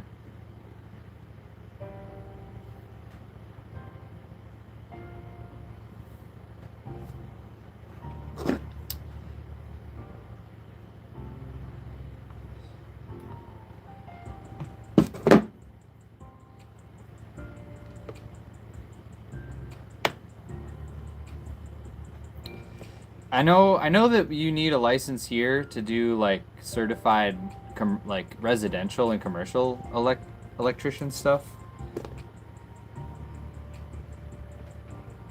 But doing like I feel like this would be in like a category of like a DIY checked and measured at least every year. Wow. Yeah, but who's going around? Is there like the electrical police that like go around and like check your extension cords, I guess? I know this is probably ridiculous, but like that's what's supposed to happen, but is there like any enforcement? Like do you have to take all your cords into like a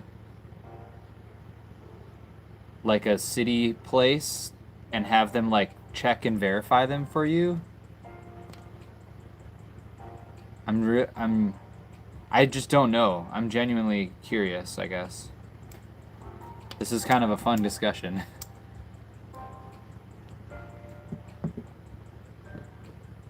Okay. So basically, if you have a fire and the insurance is like, yo, where's your certification that you've checked your electrical cords? That makes sense. I feel like I'd be kind of fucked then. Like if this building burns down, knock on wood, and they really wanted to investigate it, they'd be like, yeah, there's a bunch of DIY electrical stuff in here. That makes sense. That makes a lot of sense.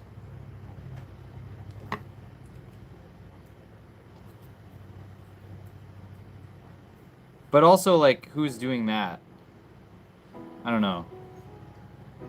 And I feel like this cable would have to be the cause of the fire. Like, they would have to prove that my cable was the cause of the fire, I feel like. Chain hoist. Okay, yeah, that makes sense. I've heard of the chain motor. But like in our venues, right? Like I work at a few venues and I've had them I've been around when they come in to check the hoists and do the motor certifications, but I have not been around. I've never once heard that somebody was coming to verify our electrical shit. Like our quad boxes, right? Because we build our own quad boxes at these venues too. Like it's not a, and we build them out of the plastic enclosures and the metal ones. But I've never had somebody come in and be like, or like I've never heard that we've had an inspector come in and check our extension cables and our quad boxes. Maybe the services, right? Because like we have quite a few 1, 2, and 400 amp services for feeder for 3-phase power. Yeah, that I can see like companies got to come in and like build it and certify it. Most likely. And we're not building our own distros either. Like we bought our distros. But as far as like the basic Edison, like we literally had a day where like we were doing housework and like our production manager's like, okay, does that like who doesn't know how to build Edison extension cables? Like the random stagehands. They were like, who doesn't know how to build these? Because we're gonna have like a session on building them. And it wasn't like a certified training, it wasn't like not many people in that building are like certified electricians or whatever. Like there's a few, I know there's a few, but it was not any of those people doing this teaching or instructing. In fact, I was one of the people showing the new people how to like install like an Edison plug on the end of a bare cable. Like there's no regulation, I don't think. Whole electrical stuff, yeah. Yeah, I've heard that too, that 120 volt is like not a efficient, like apparently 220 or 240 is like better anyways. I don't know. I'm not an electrician. I don't know. I know a lot of stuff about electrician things, but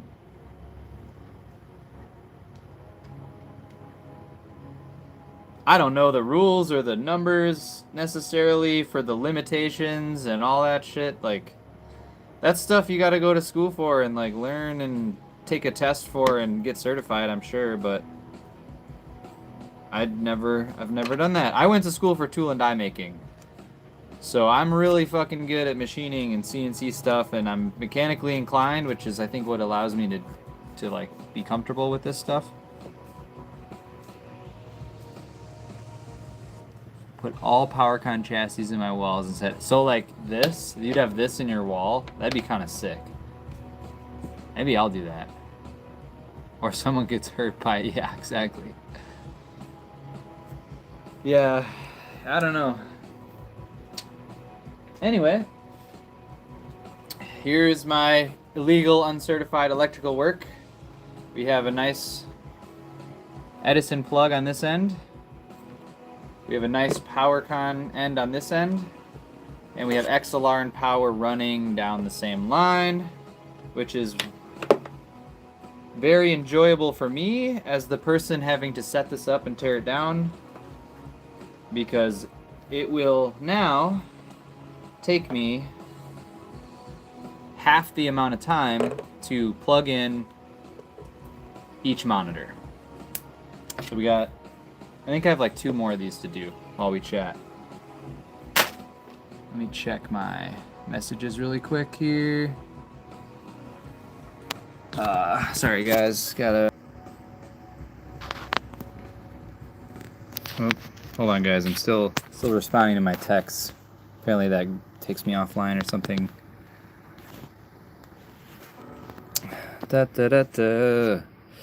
Why not a white out? So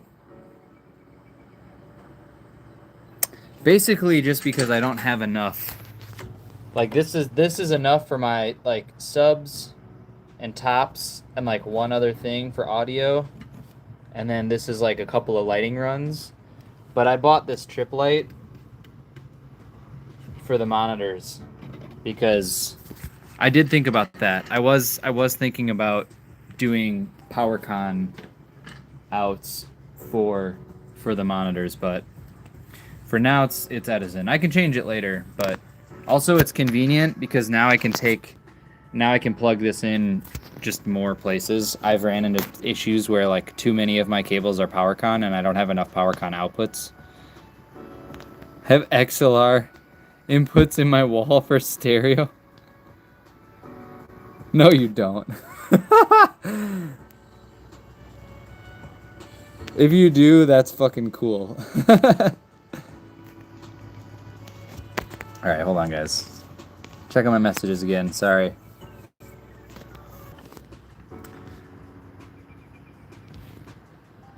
Alright. Are we still on here? Sorry, I was popping over to Snapchat, and every time I come back to YouTube. Okay, cool. Looks like we're still up. Wanted to put an LED pixel screen in my house. Oh, yeah, you'd have to have a really far away TV. You know, I think you'd have to sit really far away from it.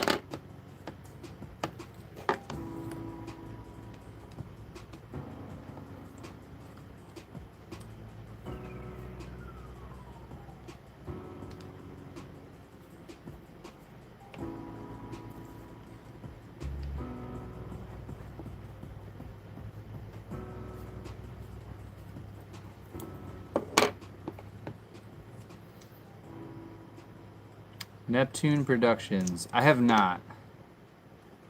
I've not. Are they in the US or are they like a YouTube channel or? Not heard of them. Vegas Sphere. Sitting inside the screen, yes. You are. I saw the Sphere up close. It was cool. We didn't go to a show there. I think the tickets were really pricey at the time. It was like $200. It was like over $200 per person or something. So we were like, nah, maybe another time.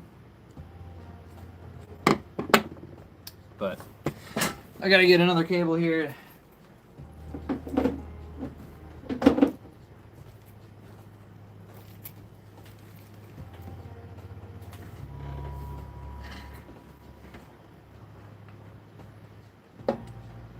Hollywood.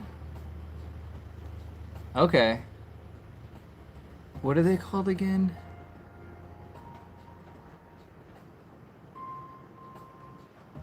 Neptune Productions. Okay.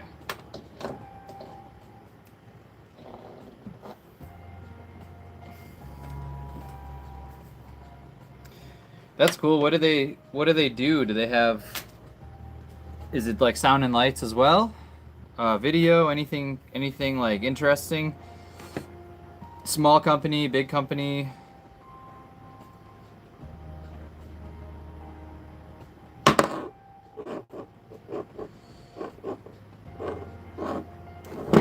What are we talking about?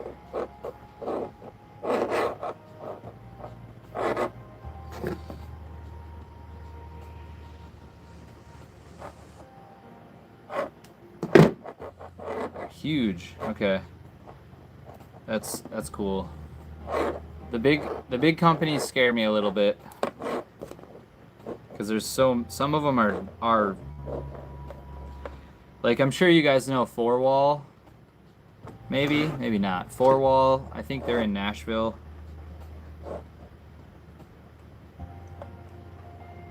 And there's Clear Wing.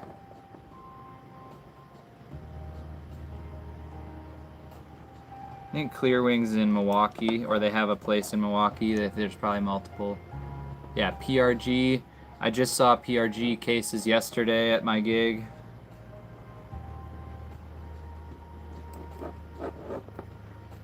No, you can't. No, they like the amount of money in inventory that you have to even think to compete with those. Like, you're not gonna win unless you have like $10 million or something to start, and like and you're able to like hire really good teams.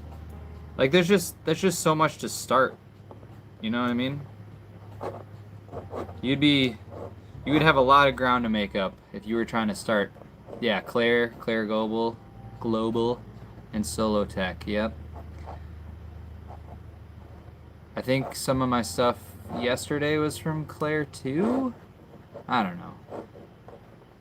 They also make some of their own lighting. CLF made. Ow. Hear me out. How much do you charge like an average Joe? It's not. Wait. Oh yeah. Okay, so it really depends. And I talked about this in the last stream at the very end a little bit. But like this gig I'm doing tomorrow is a great example. I'm getting $700 to provide my small PA and a lighting package. And I'm by myself. I don't have any labor coming with me. So it's a pretty small gig. It's a bar gig. They charge $50K per gig. Well, they do rentals too. Yeah, they do rentals and stuff, not just like providing for a gig. Like, I saw a quote for a video wall the other day for like a 60-foot long or 50-foot long by like 20 feet high video wall, something like that.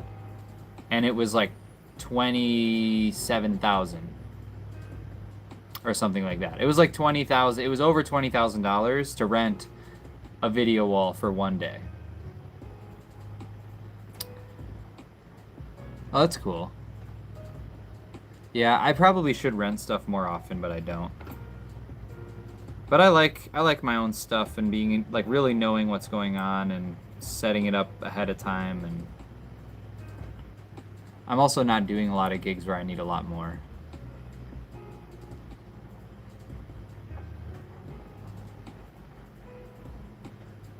If I am operating per hour, like if I don't, granted, like I probably shouldn't do the friends and family shit, but like if I don't know you and you're like asking me to come and like be a hand, be like an experienced audio hand on your gig, like I would hope for at least 25 an hour, but that's probably really low in most places. I get 25 an hour at one of the venues that I work at, and it's hourly, and the other venue that I work at is a day rate, which is shit.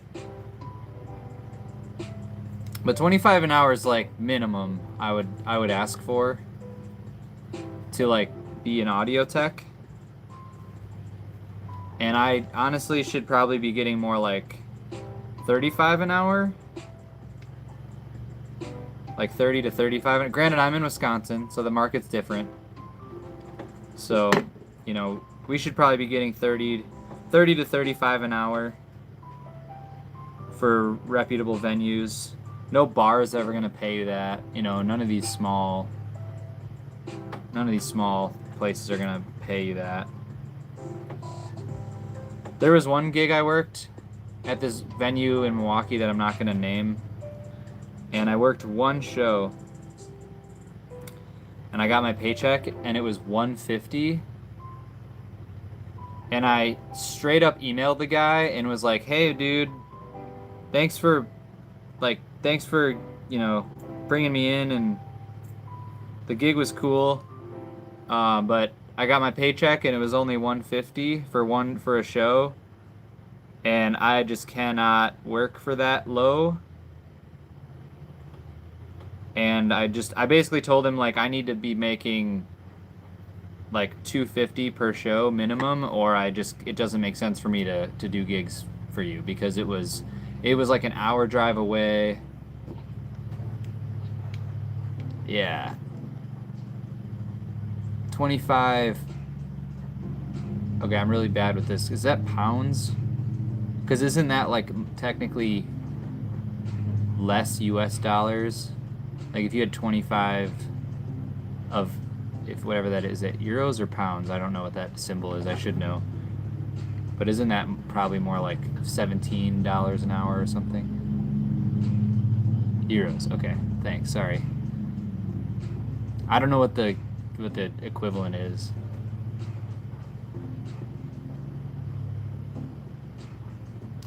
Dude, I appreciate that. I appreciate $50 an hour would be awesome. But there's just literally, like, that's the problem. There's no venue around me, even the big ones, like even the Sylvie, the Pfizer Forum. Like, granted, the Pfizer Forum's union, and I don't know what the union guys are getting, but they're probably getting, you know, a lot more than the venue guys that work at the venue. But there are no venues around that will even consider $50 an hour. That is just, yeah. Yeah, like if there's those California venues, like, do they pay more? Like, I'm assuming they pay a lot more because the cost of living in California is a lot higher. I feel like this is a really important topic to talk about because it's something that gets brought up so much, and people are so scared to, like, be upset about it, I think. And there's a lot of people at a certain venue that I work at, because I work at a bunch of venues. Okay, I'm not gonna shout people out. I don't think that's a good idea. But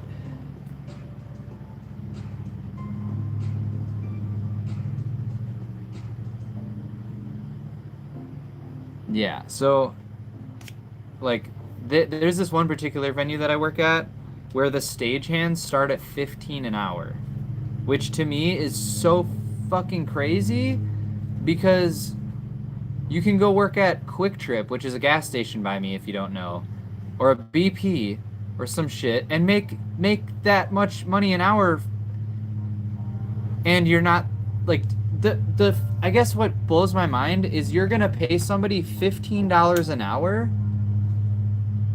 Yeah, stagehands do a lot. What I'm saying is you're gonna pay them $15 an hour and then have you push $50,000 consoles around and like PAs that cost more than their fucking car? Like you're trusting these people to do like at a minimum wage level, or you're like paying them minimum wage to do such a high value thing, in my opinion. Like not your everyday like person can do what we do, and like granted that's any job, but like the amount, I guess, like the sheer amount of responsibility they put in these people that are making jack shit for money just blows my mind. Like let's push a cart of 6 Mac Vipers or 3 Mac Vipers, up onto a stage, like up a ramp, right? And you got like 4 to 6 people pushing 3 light fixtures up a ramp, and they just pushed a cart that was worth $120,000 or whatever. I did the math the other day. It was like, it's just ridiculous.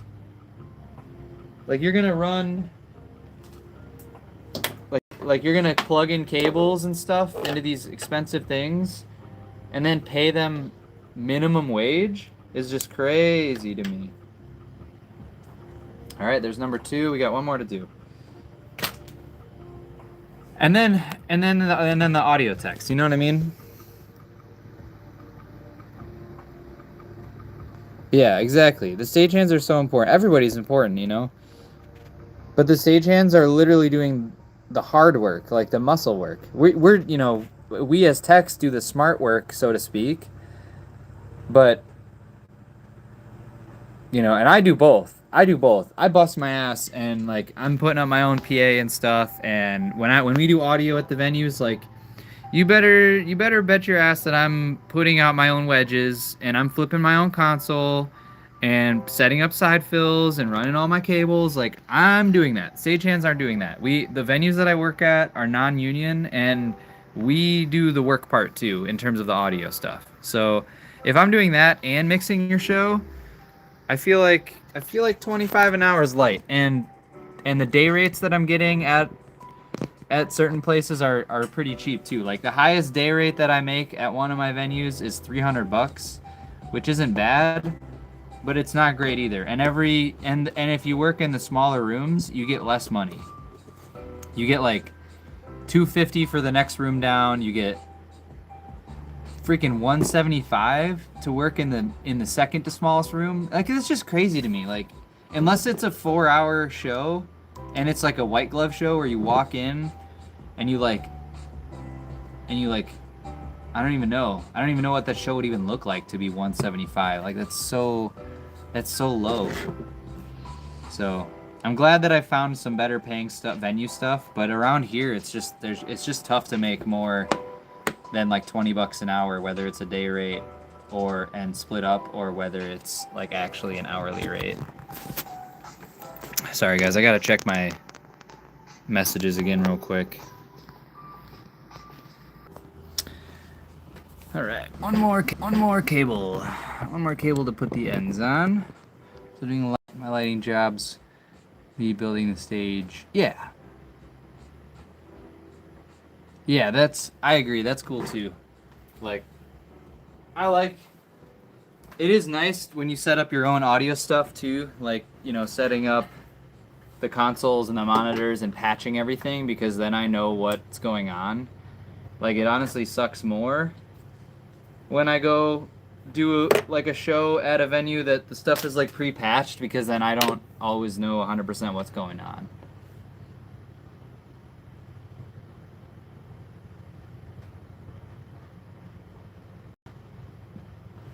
Yeah, I agree. I agree with that.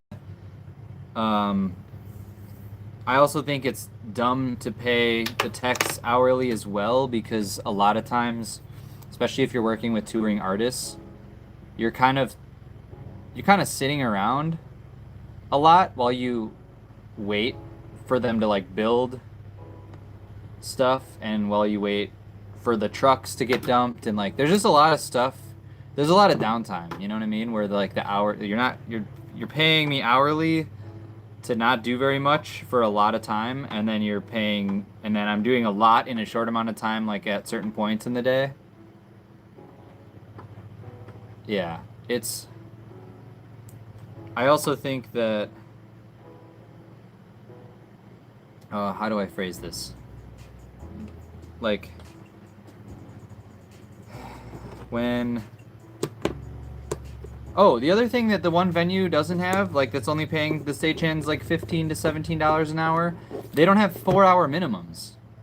So when you come and do a load in and it's only 2 hours, you get totally screwed. Especially like me, that I live like an hour away, almost an hour away to these venues. In some cases, like some of these stagehands live an hour away.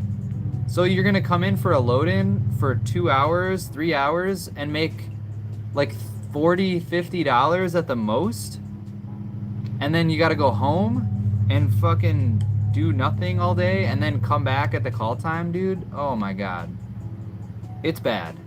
Like the stagehands are like creating some stuff, some like petition stuff and like some demands, which is good because it's about time. But dude, it's bad. It is bad. Which sound engineer job is harder, front of house or on stage engineer? Depends on the show. I feel like doing monitors can be more involved, especially during the sound check, because you gotta, if you're mixing monitors, you know, if you're doing a band and you gotta mix 5 different monitor mixes, and especially when it's a mix of in-ears and wedges, like, you really got to know what you're doing. You can scrape by and like BS your way through it, but to do a good job and do it right, and like really give the artists a good experience, like not just like a passable experience. I'm talking about like a good monitor mix where they're like really comfortable. I would say the monitor job is a little harder and more involved. You can get away with skipping some of the stuff in certain situations, but that's why I like mixing monitors, especially when I got a bunch of in-ears to mix, because I can really have fun and like get a really sick mix going on in my ears, and for me it's really fun. It makes, because when I'm doing monitors for wedges, I feel like I'm just like fighting. Like I'm monitoring, you know, I'm using my Q wedge and I'm listening to my wedge next to me and like soloing up and, you know, checking, making sure everybody's kind of getting what they need to and stuff like that. But, you know, when you got in-ears, it's like a whole nother level of interactiveness, I feel like, with the artists, like, because you can really shape, like, it's way more important to like get good drum sounds and stuff like that.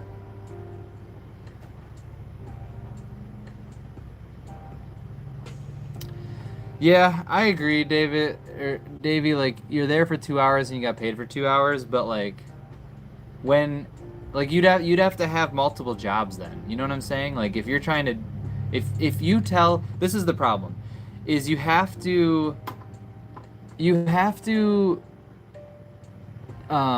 what's up, Barry? What's up?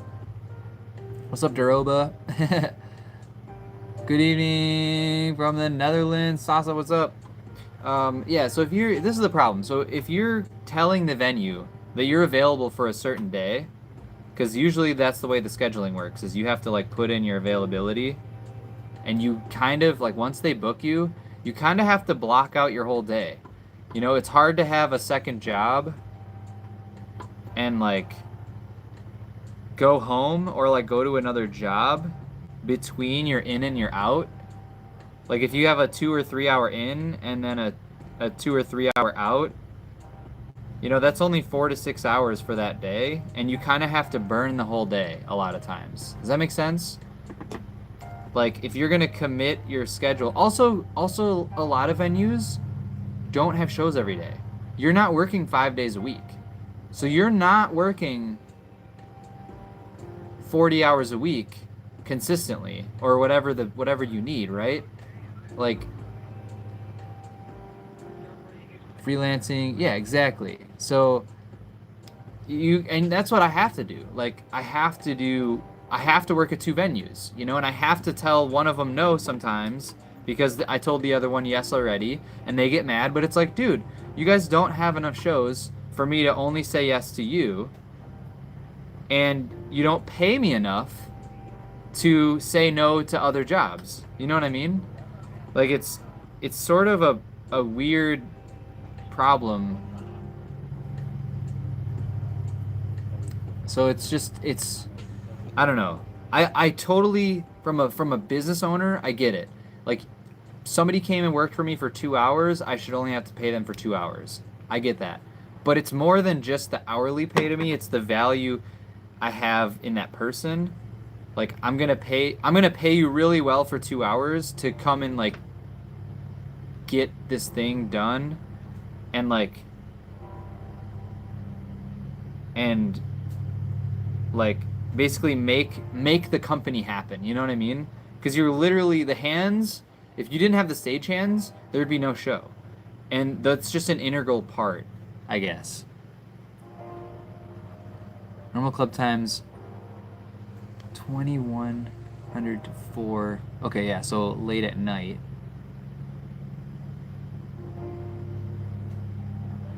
Yeah. Yeah, it's so unique too in the situations.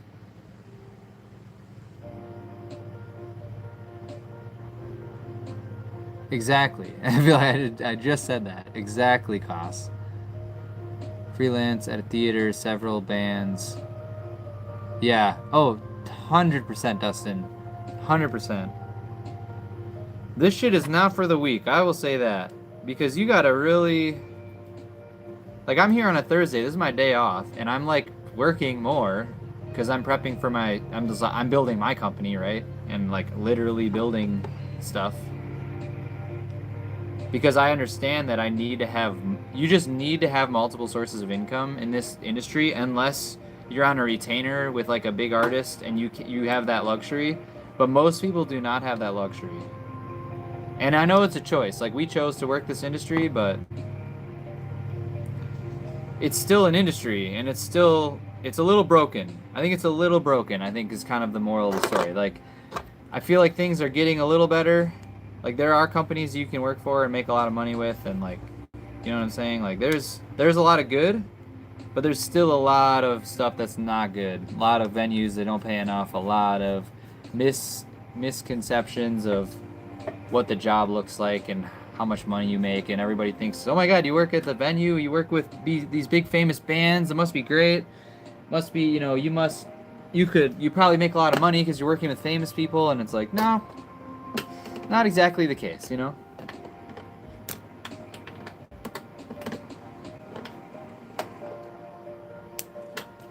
we go. Look at that. All tied up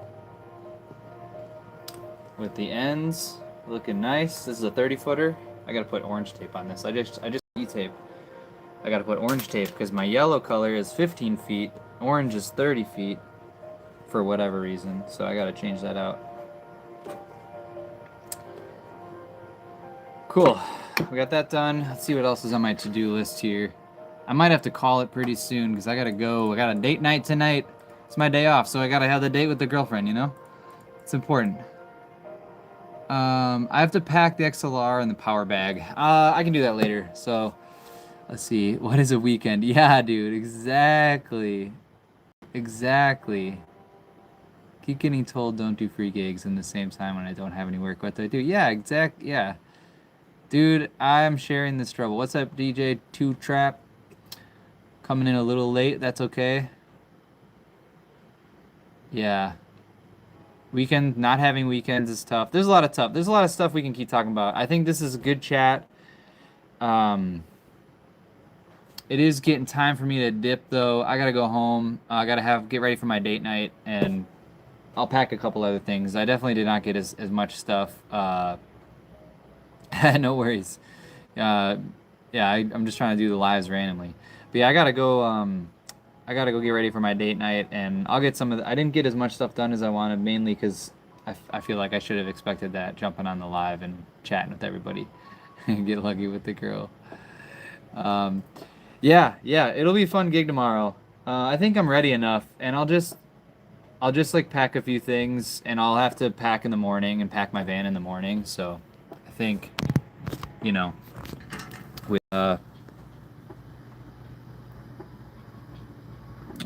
yeah, it'll be pretty easy to get packed in the morning. I'm trying to show up there at 11, which means I got to leave here by 10. So if I get here at 9 to pack the van, I should be all right.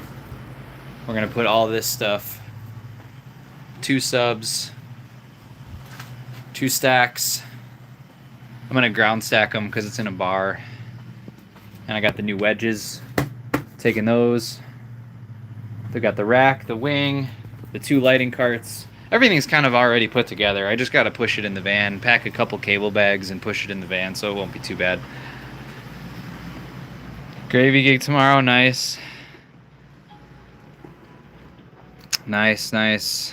Systems tech's, yeah, systems tech's nice. It's a little boring sometimes, but that's how it goes, you know.